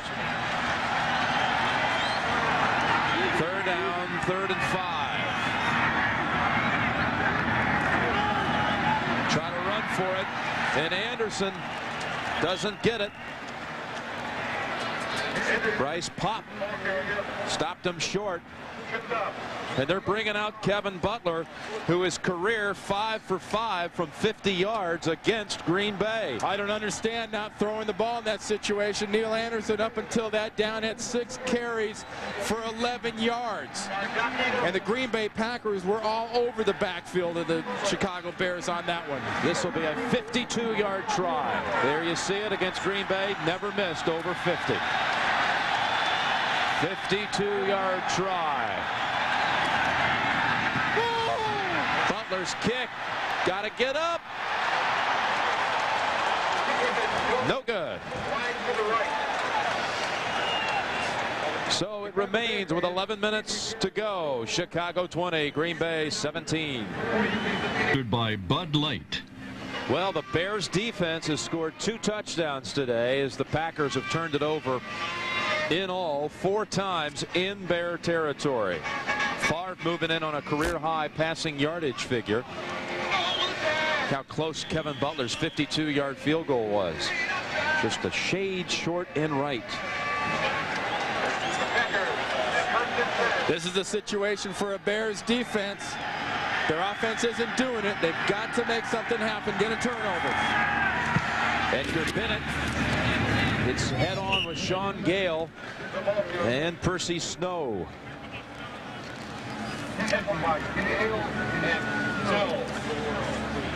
Can be deceiving when you're looking into the pits like this. You see players get walled off. Watch McMichael get walled off by Harry Galbraith, but the pursuit from the backside we keep talking about, that coming from Percy Snow and Sean Gale, that's why the tackle can take the inside gap. He knows he's got the support behind him. 2nd down and 7. Sharp has not caught a pass in this half. There's a play to West. Good for a first down near midfield. Percy Snow, Jeremy Lincoln a little shaken on that play. They made the hit at the 48. You know, up to this point in this quarter, except for the one pass he overthrew to Sterling Sharp, it almost looks like Favre isn't even looking at his favorite wide receiver during these plays. Is there any team in football that uses the tight end as effectively as Green Bay? Maybe Dallas. With Jackie Harris, they're a real weapon. With Ed West, it's a changeup. First down from the 49. Evades the pressure, now falls back into it. Laterals at the last minute to Bennett. There's a clip. They didn't see it. I know what you're talking about. Could have been called on Jackie Harris, but no flag, and Bennett's out at the 46. Trace Armstrong put pressure on Favre, who improvised and was able to lateral to Bennett. Well, much like Jim Harbaugh moves around and made things happen, Favre's done an effective job. Armstrong's about to get the sack. Look at that clip on Carrier by Harris. That was blatant. But what's going on with Sterling Sharp? Where is he? That's where he is. He's over the middle getting pounded. 2nd down, 5. There's Harris. With Joe Kane riding him down, and along with Gale. It'll be a 3rd and 2 situation next for Green Bay. And his passing offense so far for the Packers, Jim, seems to be sort of like an all tight ends. Got an all tight ends deal. They might not all be tight ends, but they're all running tight end routes. Nice short 10, 12-yard routes. Nothing down the field. Well, that's eight receptions by the tight ends. 3rd down, 2.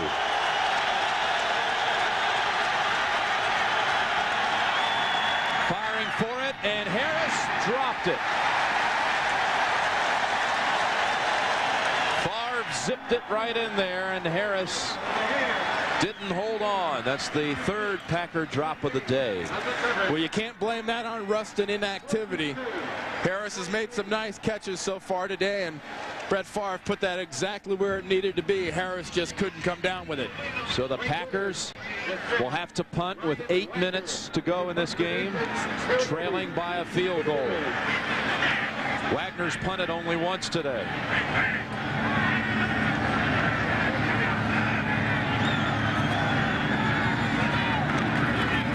Good snap, big high kick. High kick that will hit right at the goal line and bring it out to the 20.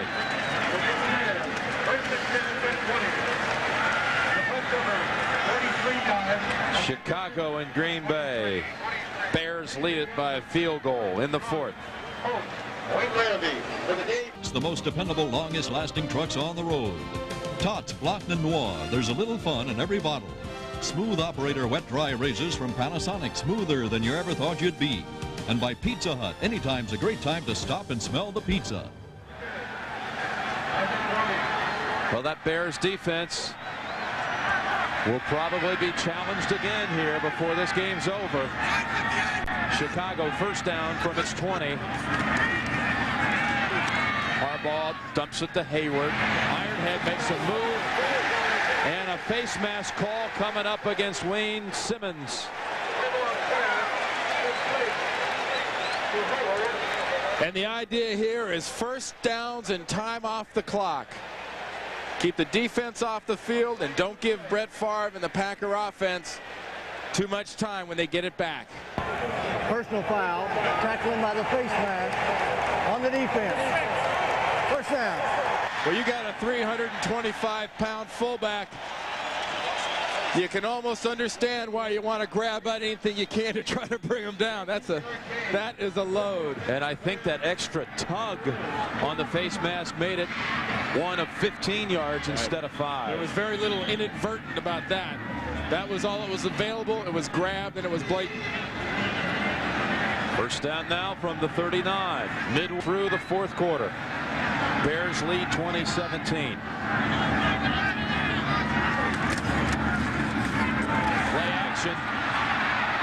Harbaugh looking for Obi. What a catch! Down at the 13, Terry Obi. Out fighting 2 Packers for it. That's what we said, Jim. It might not be pretty, but somehow, some way, Terry Obi finds a way to make plays for his coach Dave Wannstedt and his quarterback Jim Harbaugh. This thing could have been fair caught. It was hanging up there, but Obi was going to be the one to come down with it. That was pure want to. He just wanted to come down with this a lot worse than Mitchell. Tell you, this kid can play in the NFL. What a great play. The Vikings had a look at him. He's out of Oregon, and he's come up with another big play. Career long, in fact. And there's a 1-yard run by Anderson.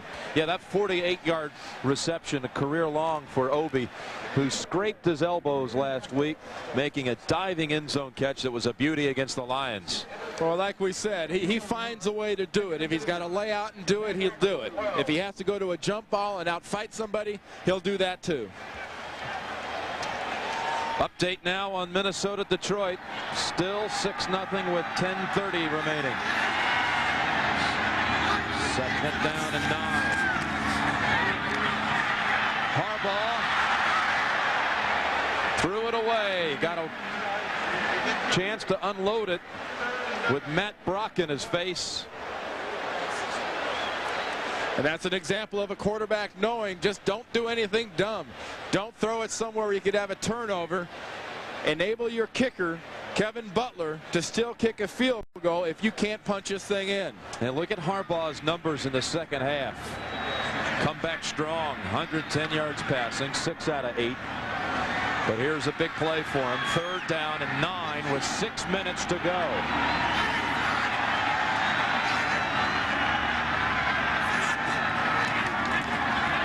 Three-step drop. Now we'll run with it. And only a gain of about 2.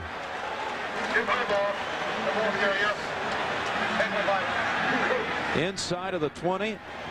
The Bears offense, just like the first time against Green Bay, ain't unable to find the end zone. So Butler comes back out.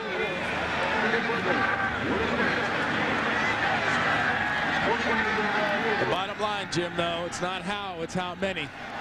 And right now, the Bears have a few more. This is a 29-yard field goal attempt. Butler makes it. 23-17 Chicago. 5:19 to go in this game. It's 23-17. Jim Nantz and Randy Cross from Soldier Field. The Packers have won 3 straight wins where they've come from behind in the fourth quarter. And that's the assignment right now, trailing by 6.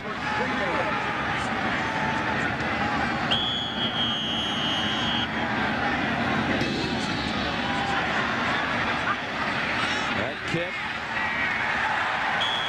Boy, close. What? He was going to pull out a flag, and he didn't.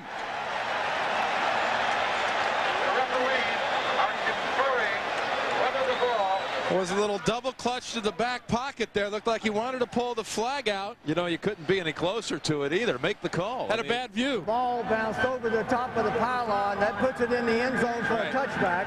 First and 10 on the 20. The pylon is part of the goal line. So Green Bay will start at the 20 instead of the 35. Watch the ball. Right over the top. Going for it. No, will I? Oh, no. One more time. Watch the angle. Tell you, a lot of hesitation, but an excellent non-call. He wanted to, though. Maybe he was just tucking in his shirt. Huh? Had a scratch. I don't think so. Had an itch. Had to go with it. Yeah, right. Okay. First down for Green Bay. And Favre sets up the screen. Thompson. Blockers in front. Thompson to the 35. Harry Galbraith out in front for him. This is a situation where you've got a Packers offense that's obviously got to be desperate to get it down and score. And you've got a Bears defense that really knows this is the money time for a defense. I mean, this is when they have to smell the blood and go for the kill. Brett Favre has now reached a career high, his first ever 300-yard game. 27 of 36, 311.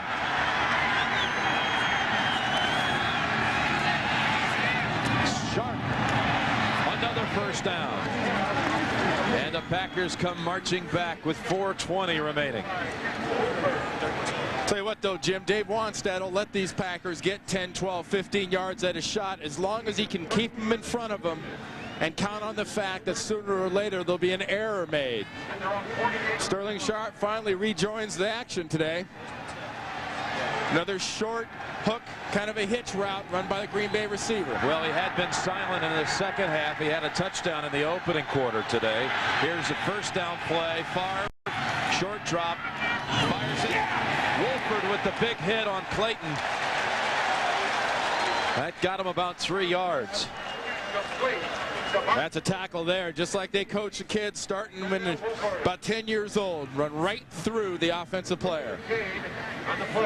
Houston has come back to take the lead on Atlanta.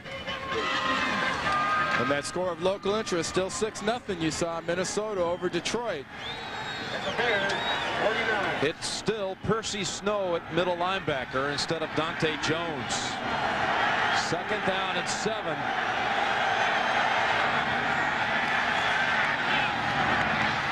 Sharp.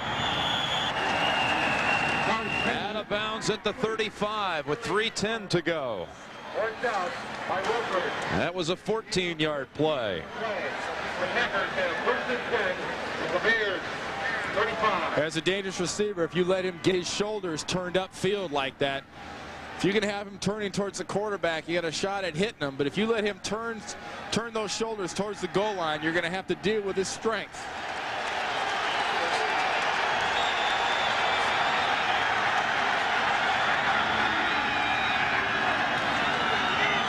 Back to Sharp.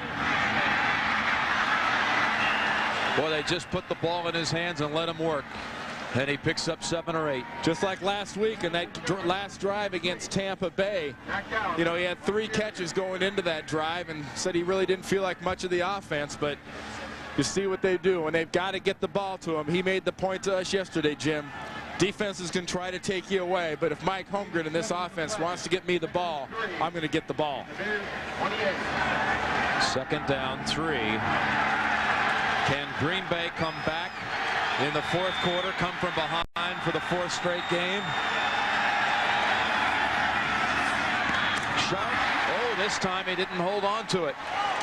Wolford made contact, but a rare drop by Sterling Sharp. Well, it's a tough one to handle. Throw him kind of high and inside, almost over Donnell Wolford. Watch the battle inside and the adjustment Sharp has to make with his body. He wants the ball on his left shoulder, comes in on his right, and he's thinking defensive back, and the ball hits him in the chest. Third down, 3. Favre with career numbers, yardage-wise. And they did not get it. Edgar Bennett was about a half-yard shy. Armstrong and McMichael Met him at the 26. I think it's going to get real loud here in this stadium because the Packers have got to go for this. Mike Holmgren's got to look down at that chart and figure out what is my fourth and about half of a yard play I want to run. But first I want a timeout so I can think about it a little bit longer. So that'll leave the Packers with 2 timeouts. 2:32 remaining.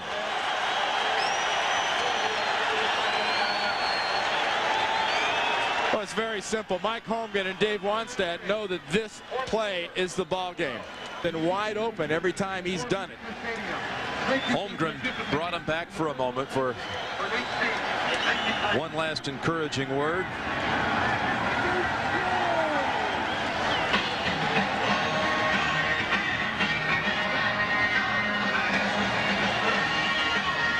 Fourth down and a full yard.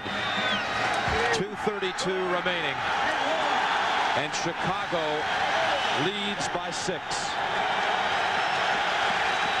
The Bears need penetration, and they need to stay at home backside. Rolling out, Favre fires it. Sharp dropped it right in his hands at the 20.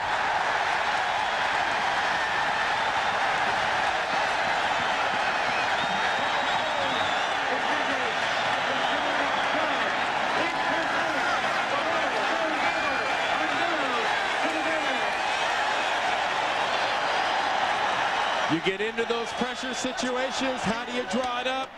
You draw it up so your quarterback takes a short roll and you get it to your best receiver because you know he's going to catch it, right? Wrong. Watch Trace Armstrong shoot upfield fast. Harry Galbraith gets him down, and from the backside comes Richard Dent, but that play wasn't made by Sterling Sharp.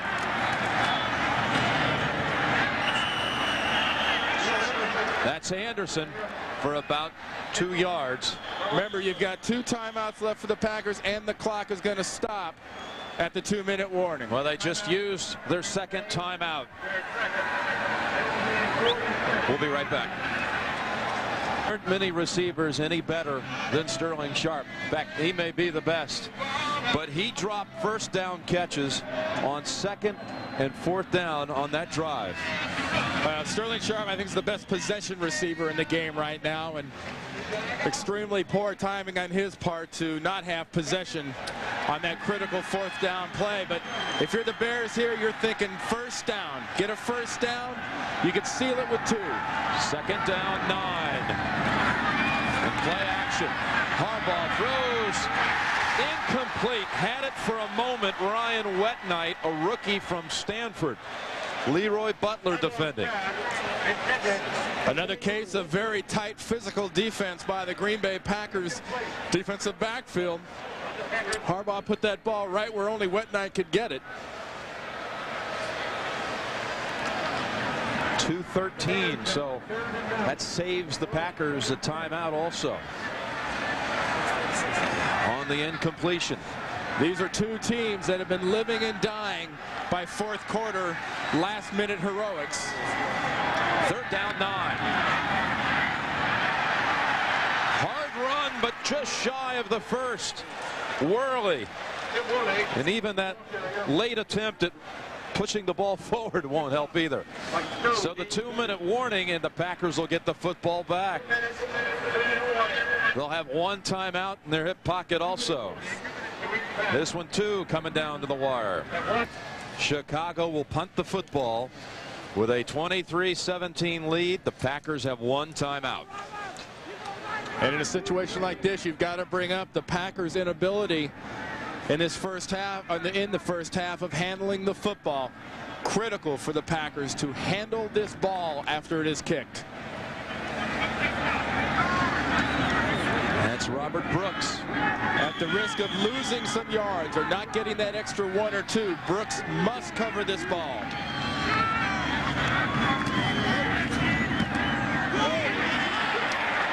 Big booming kick. Fair catch by Brooks. All the way back at the 16. 49-yard boomer by Gardocki.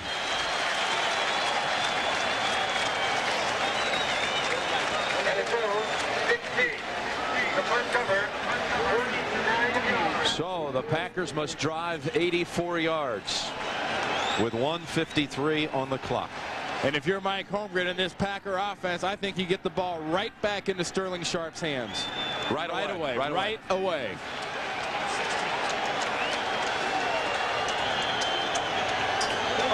He's the guy that brought you here, and if you're going to do it, another late second finish like this, you got to get it to Sharp.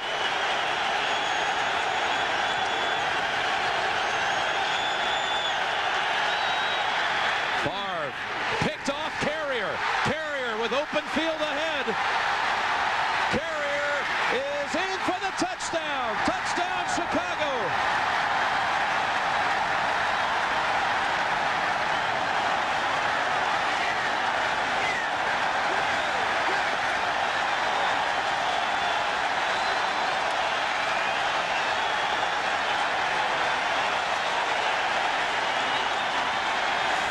Touchdowns by the Bears defense. Every time that Brett Favre has made anything close to a critical error, there's been a Chicago Bear where he should be, and they've taken full advantage of it.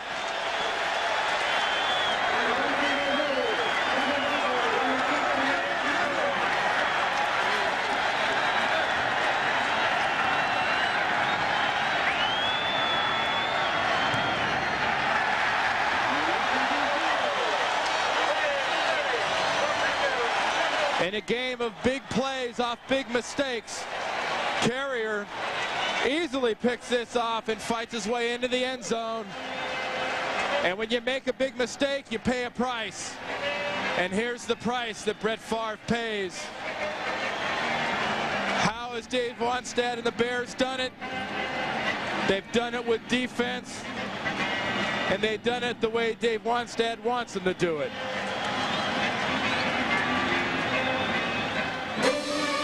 It's great defense. That's Chicago Bears football. They've yielded a lot of yardage today to Brett Favre, but they've scored 3 touchdowns on defense. Corey Harris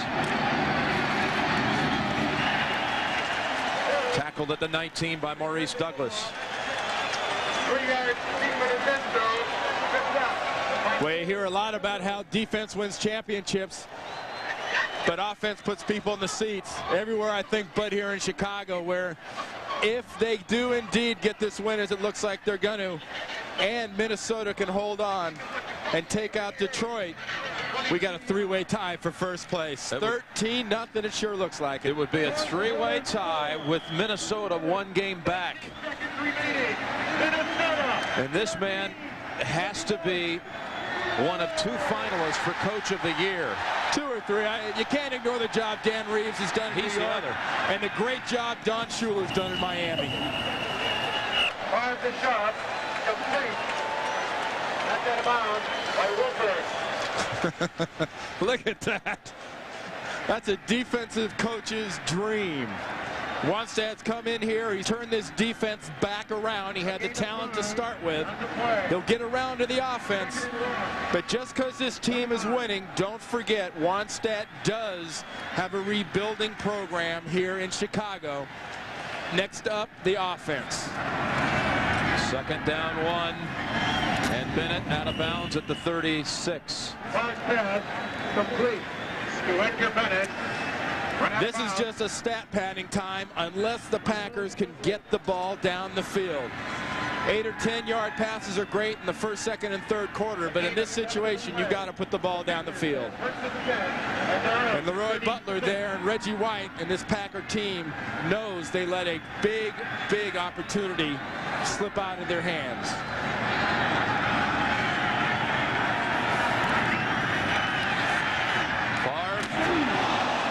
That one dangerous again, intended for Bennett. Trace Armstrong put pressure on Favre. Coming up after the game, the NFL Today postgame show, Greg and Terry will get you caught up on all the scores and highlights from the first set of games today in the NFL action. And who'd have thought coming into this game that this would be the early game offensive showcase? Yeah, really. Or at least scoring showcase. 47 points, would you believe that? Not much of an offensive showcase unless you count just moving the ball on offense and not scoring with it, as Green Bay's done too much. Back across the field. There's Sharp. Tackled at the 47. Packers hurry to the line. One timeout remaining for them.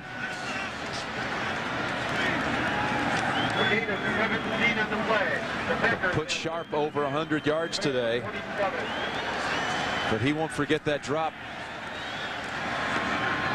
Tough catch on that one, though. Under a minute.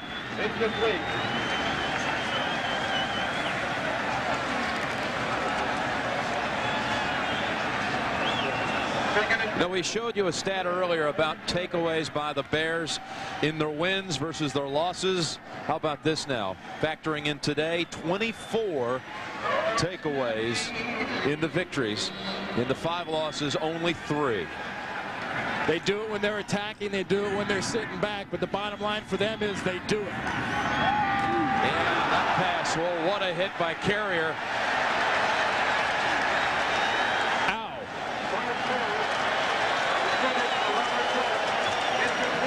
Next, Brooks is looking at a football, thinking about catching it, and the next thing he knows, he's on that G decal on the side of his head right there. Woo! That is following through. That is not hitting to a receiver. Ooh. That is hitting through a receiver.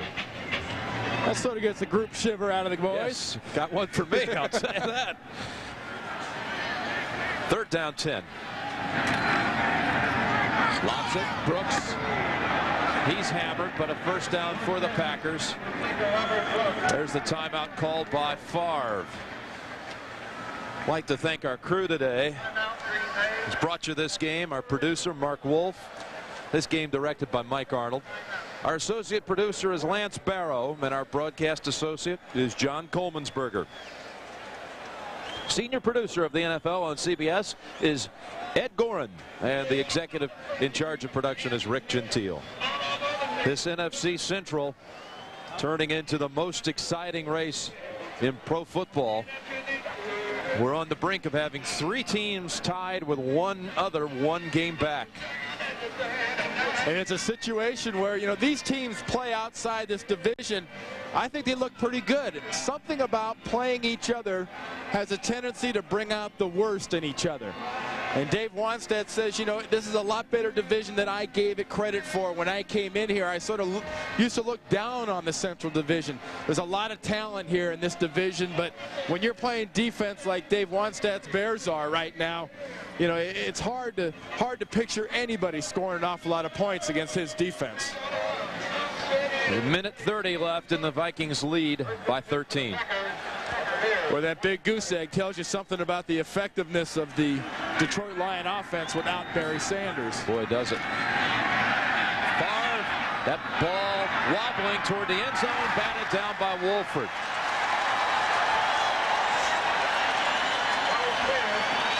Trace Armstrong got a piece of the arm as Favre released it. I think he tipped it.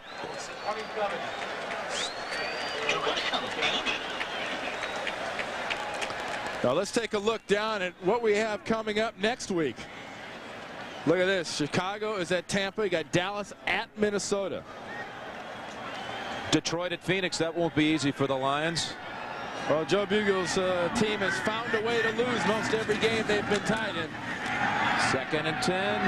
Favre incomplete.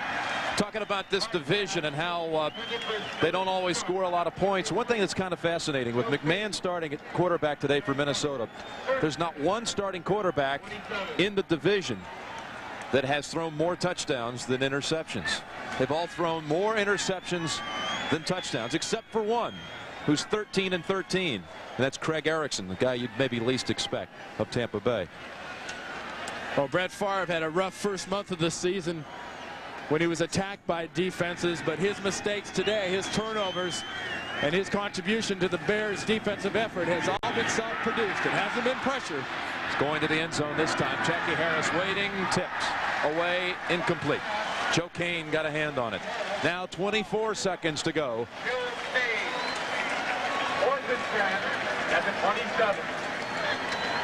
This Bears team left the field November the 7th. Disheartened after a last-second loss to the Raiders. where they gave up 10 points in the last couple of minutes. They walked away from that game 3-5 with a daunting 3-game road trip ahead. And now 4 weeks later, 4 straight wins.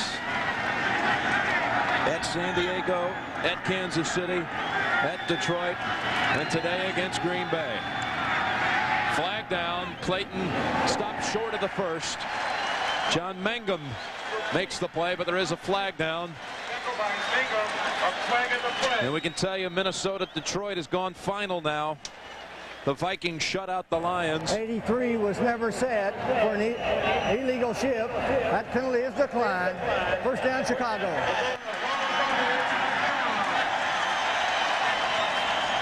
Minnesota today sacked Rodney Peete 7 times.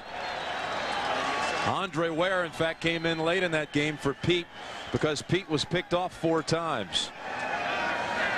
Take a look at Steve McMichael. Here's a happy guy. When Mike Ditka left Chicago, he had to be one of the veterans saying, how long will I be here? How long will it take to turn this thing around? I can tell you defensively, the Bears are back.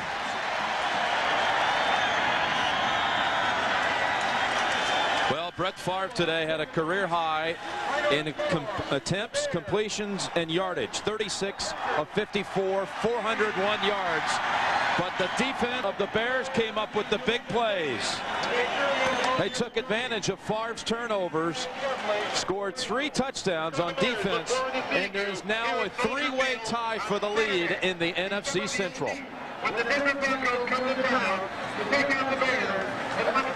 We've got the NFL Today postgame show coming up next. So for Randy Cross and Leslie Visser, Jim Nantz saying so long for now from Soldier Field, where the Bears have won 4 straight. Greg and Terry are coming up next.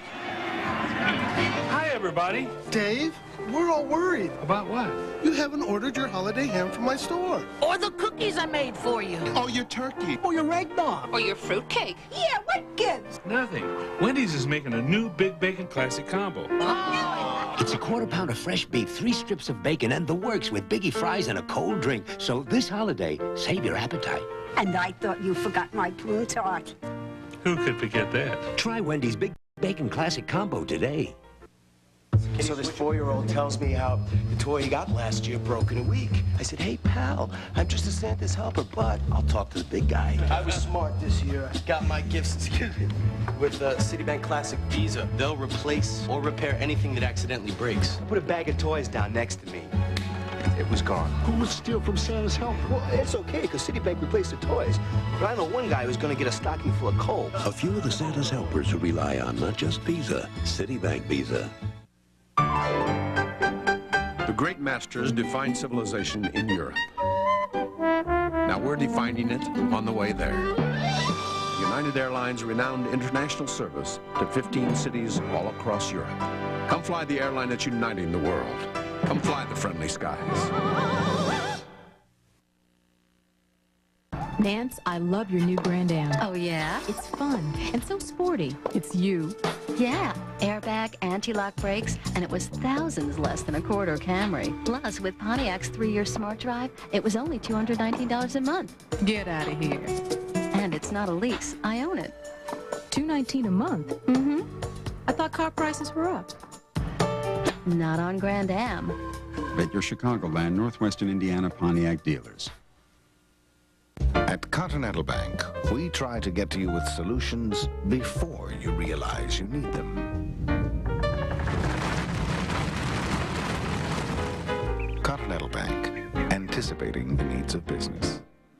At Continental Bank, we try to get to you with solutions before you realize you need them.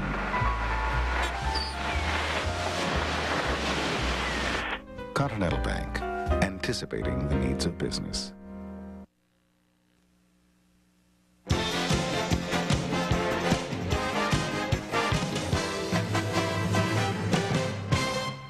What follows the post-gun, the post-game show. Welcome, everyone. Greg Gumbel along with Terry Bradshaw to our studios here in New York. A reminder, Sports Sunday comes your way next here on CBS. After we begin our recap of what has already been a very busy and Amazing day in the National Football League. The Chicago Bears gain a share of the top spot in the National Football League's NFC Central Division with a 30-17 victory over the Green Bay Packers. Let's take you to Soldier Field in Chicago, where Leslie Visser is standing by. Leslie? Greg, that's right. It was a big game with bigger stakes, and these are two of the stars of the game, quarterback Jim Harbaugh and linebacker Dante Jones. Dante, first to you. You don't mind that, Jim, do you? No. First to you, Dante. What about the play with the lateral to Jeremy Lincoln? Well, that's a play we practice every day in practice as far as picking the ball up and scooping it and throwing it back to a teammate. I've been trying to do it for the past couple weeks, and today it worked perfectly. How has Dave Wannstedt turned your defense around? Well, basically, there's a lot more excitement, rotating a lot of guys, keeping everybody fresh, and everybody just happy to be playing and finally, winning some games. Well, congratulations to you. And to you, Jim, you weren't supposed to score this many points today. Well, give a lot of credit to our defense. They played a great game, and they made some, Pro Bowl caliber plays today. I was loving watching it. What about your pass to Obi? That was pretty terrific. Yeah, I love the way he went up and fought for the ball. He had Mitchell was right there with him, and Terry just outfought him. It was a great catch. Well, you're both now tied for the division. Do you think you're going to win the Central Division? Well, we got a three-way tie, and really we go down to Tampa Bay next week, and that's what we got to think about, just one game at a time. Great. Thanks a lot, Jim. Back to you, Greg. All right, Leslie, so there is now a three-way tie atop the NFC Central with the Detroit Lions, Green Bay Packers, and the Chicago Bears, each of those teams at 7-5. The Bears gaining a share by virtue of their 30-17 victory. Let's take a look at some of the highlights of this game, and we'll begin with Brett Favre being picked off. This is Dante Jones. This is the interception Leslie was just talking about. Laterals to Jeremy Lincoln, then down the sideline. This is a big play. Once again, the turnovers created by the Bears defense, Greg, has been the Bears offense. Talked about how big those turnovers would be, and here's another one. Brett Favre fumbles. Dante Jones recovers. From 32 yards out, he will just roll into the end zone, and the Bears led at this point by a score of 17-7. But Favre threw for 401 yards today. Here he is to Mark Clayton. Little step up in the pocket, out in the flat, little hitch. Notice how far off all the cornerbacks were. Played off, gave him the little hitch route. Nice job by Clayton, making it, turning to the outside, getting to the end zone. Packers were still in range late in the game, but here's another interception. Well, you're going to see this a lot with young quarterbacks, Greg. When they look left, then come late down the middle, that's where most of your interceptions will come from, in the middle of the football field. Now, as we said, Brett Favre threw for 401 yards today, 2 touchdowns, 3 interceptions. Defense, as you said at the beginning of this day, would be the name of the game. The Bear defense outscored the Green Bay Packers today. You know, if you go back and just look, Bob Slowick told us the other day that the real key to this game was to force the Green Bay Packers to throw the football. Why, you say? Because the strength of the Bears' defense is their defense, and that they create turnovers. 24 turnovers by the Bears has led the Bears to 7 wins. They only had 5 of those turnovers when they had 5 losses. So it's really the aggressive style of their defense matches up well with teams that throw the football. And if I'm Jim Harbaugh, I take all the defensive guys out to dinner tonight, buy them a Rolex, get them a Mercedes-Benz, whatever it takes. Whatever it takes. Meanwhile, Dave Wannstedt moves a little higher in the estimation of those who are looking at Coach of the Year honors. The Bears win at 30-17. At the Silverdome in Pontiac, the Detroit Lions shut out in the post-Barry Sanders era. 13-0, the final score. Wayne Font shaking his head. Rodney Peete gets sacked for a 5-yard loss by Carlos Jenkins. Boy, he bit the dust 7 times today. And now Rodney picked off here by Jack Del Rio. Notice where this ball is thrown, Greg. To look at how many Vikings are in the middle of the football field. You don't expect this from a veteran quarterback, but once again, down the middle, the interception. Rodney under the gun all day long. 4 interceptions, 7 sacks. Henry Thomas and Roy Barker doing the job there. And then he's picked off by Lamar McGriggs here. Yeah, just a bad decision. Held the ball, kind of pushed it out. McGriggs was out in the flat. He was actually more wide open than the receiver was. So the Minnesota Vikings, with the victory, moved their record to 6-6 on the year. 13-0 was the final score, and the Lions fall into a 3-way tie for the top in the NFC Central. Let's take you out to the Silverdome, and Vern Lundquist standing by. Vern? Okay, Greg, it was a game, as you and Terry have just said, that was dominated by the Minnesota defense with those 7 sacks and 5 pass interceptions. But in a day of big defensive plays, there was none bigger than the defensive interception of Lamar McGriggs. Oh, it definitely was. They got a little more momentum on us. And we were saying all day, if the offense doesn't pick it up, we got to pick up the slack. Well, you picked up the slack. You put tremendous pressure on the quarterback all day and picked them off 5 times. Oh, yeah. It was tremendous defensive because we were in a little slump these last two games, and we felt we had to come and get this one. So after you caught the ball, Lamar, what did you think? Well, I was kind of hard to say, but I was just thinking that if I score, we can go and hold them the last 2 minutes, and it'll be over. It's over. You know, and you also had to take over a role because of injuries today. Did you expect to play as much as you wound up playing? Not at all. Not at all. When Todd got hurt last week, I had no idea. It was like a crash course, and I just stepped up to the challenge and came through for him. Well, it was a very, very big play, 63-yard touchdown. You cinched the victory. Congratulations. Thanks a lot, man. Lamar McGriggs and Dan, it strikes me. Here's Minnesota. Haven't played well in a month. They're very much in the thick of things as we head down to the end of the season. And it's hard to say today whether it was a terrible offensive day for the Lions or a great defensive day for the Vikings. I think the numbers won't lie, though. Those 7 sacks and 5 interceptions by the Minnesota defense, and that's the reason that they're not out of this race yet. 13-0 here. We'll go back to New York and Greg and Terry.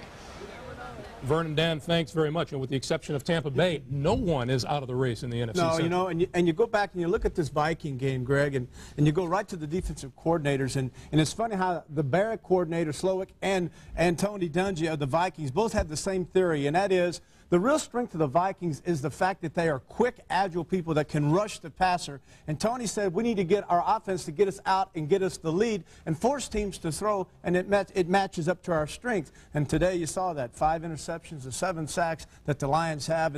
But I would once again be a little cautious if I'm a Viking, because even with McMahon, who wins again, by the way, and that's all that matters, but there is no offense there. You know, they really don't have that much offense. Yeah, the Detroit Lions have to find themselves a quarterback who is going to carry the load with Barry Sanders sidelined. The Vikings win it 13-0.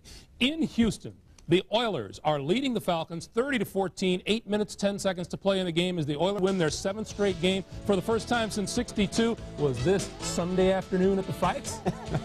Well, you knew it was going to be an emotional game with Jerry Glanville coming back to the house of pain that he created. Here's Bobby Hebert from 6 yards out, touchdown pass to Andre Rison, 50th touchdown catch of his career. Falcons led 14-6, but here comes Warren Moon. I think this is a great pass. This is a great matchup. Anytime you have a run-and-shoot team and a team all-out blitzes them, you think that's an advantage for your defense. Not so against the run-and-shoot, as Moon and Webster Slaughter show you there. This may be the toughest hit of the day, the one William Fuller puts on Hebert. It's Fuller. It's a game with a linebacker where the safety actually blitzed inside. The tackle picked him up, and then you saw the pressure on the outside. Childress picks up the fumble. And he scores the touchdown, and then from a yard out, Gary Brown scores. It is a 30-14 Houston lead. And you have to say this Houston Oilers team is now very much amongst the front runners in the AFC. Well, they picked it up, and you know when you think about Houston early, we had all the confusion with Buddy Ryan's defense, but now I think the 46, I think they understand it.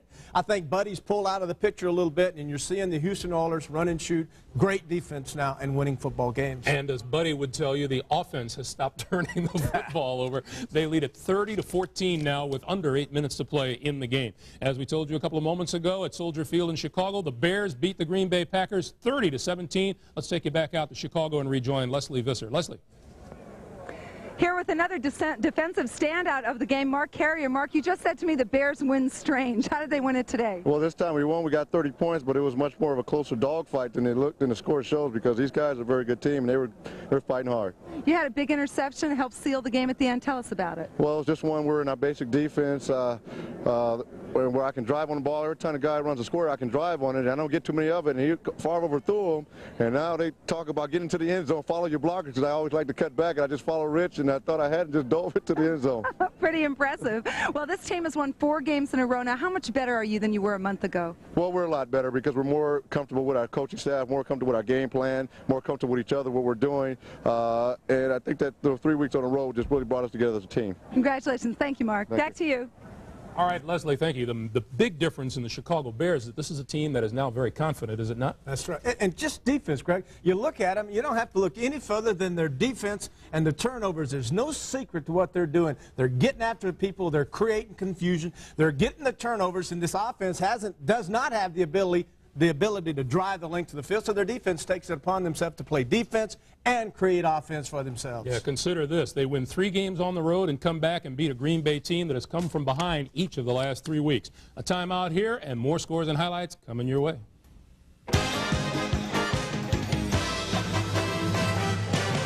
little fade route, bottom of your screen. Michael Jackson, big tall receiver, out leaps the corner, 8-yard TD reception. Wade Wilson comes back to tie the game for New Orleans. Pick to the inside now. Notice Martin, 84, goes to the outside. He's wide open. Good job. One of the few bright things that happened today for the Saints. But on 3rd and 5, that man's defense answered the call. Here's Wade Wilson. Setting up, you know, you don't have 9 sacks, Greg, and expect to really have much of an offense, especially throwing the football. Excellent job by the Browns. And then Vinny Testaverde came on in the 2nd quarter. He left the game later with a little tightness in his shoulder. Todd Philcox finished up. But Michael Jackson, 2 touchdown catches today. The Cleveland Browns even their record for the season at 6-6 now and make things a little bit tighter in that AFC Central Division. They beat the New Orleans Saints by a score of 17-13. The Saints are now 7-4. The Houston Oilers, leaders in the AFC Central, leading the Atlanta Falcons 30-14. There are now less than 5.5 minutes to play in the Astrodome. With the Oilers after win number 7 in a row, it would be their first 7-game winning streak since 1962. In the NFC Central, the Detroit Lions fell at home today to the Minnesota Vikings. 13-0 was the final there. And the Chicago Bears pulled into a 3-way tie for the lead along with the Packers and the Lions. They beat Green Bay today by a score of 30-17. Three River Stadium in Pittsburgh. The Steelers beat the New England Patriots today 17-14, and the Steelers are now 7-5 on the year. Bill Parcells looking on. Here's Drew Bledsoe early.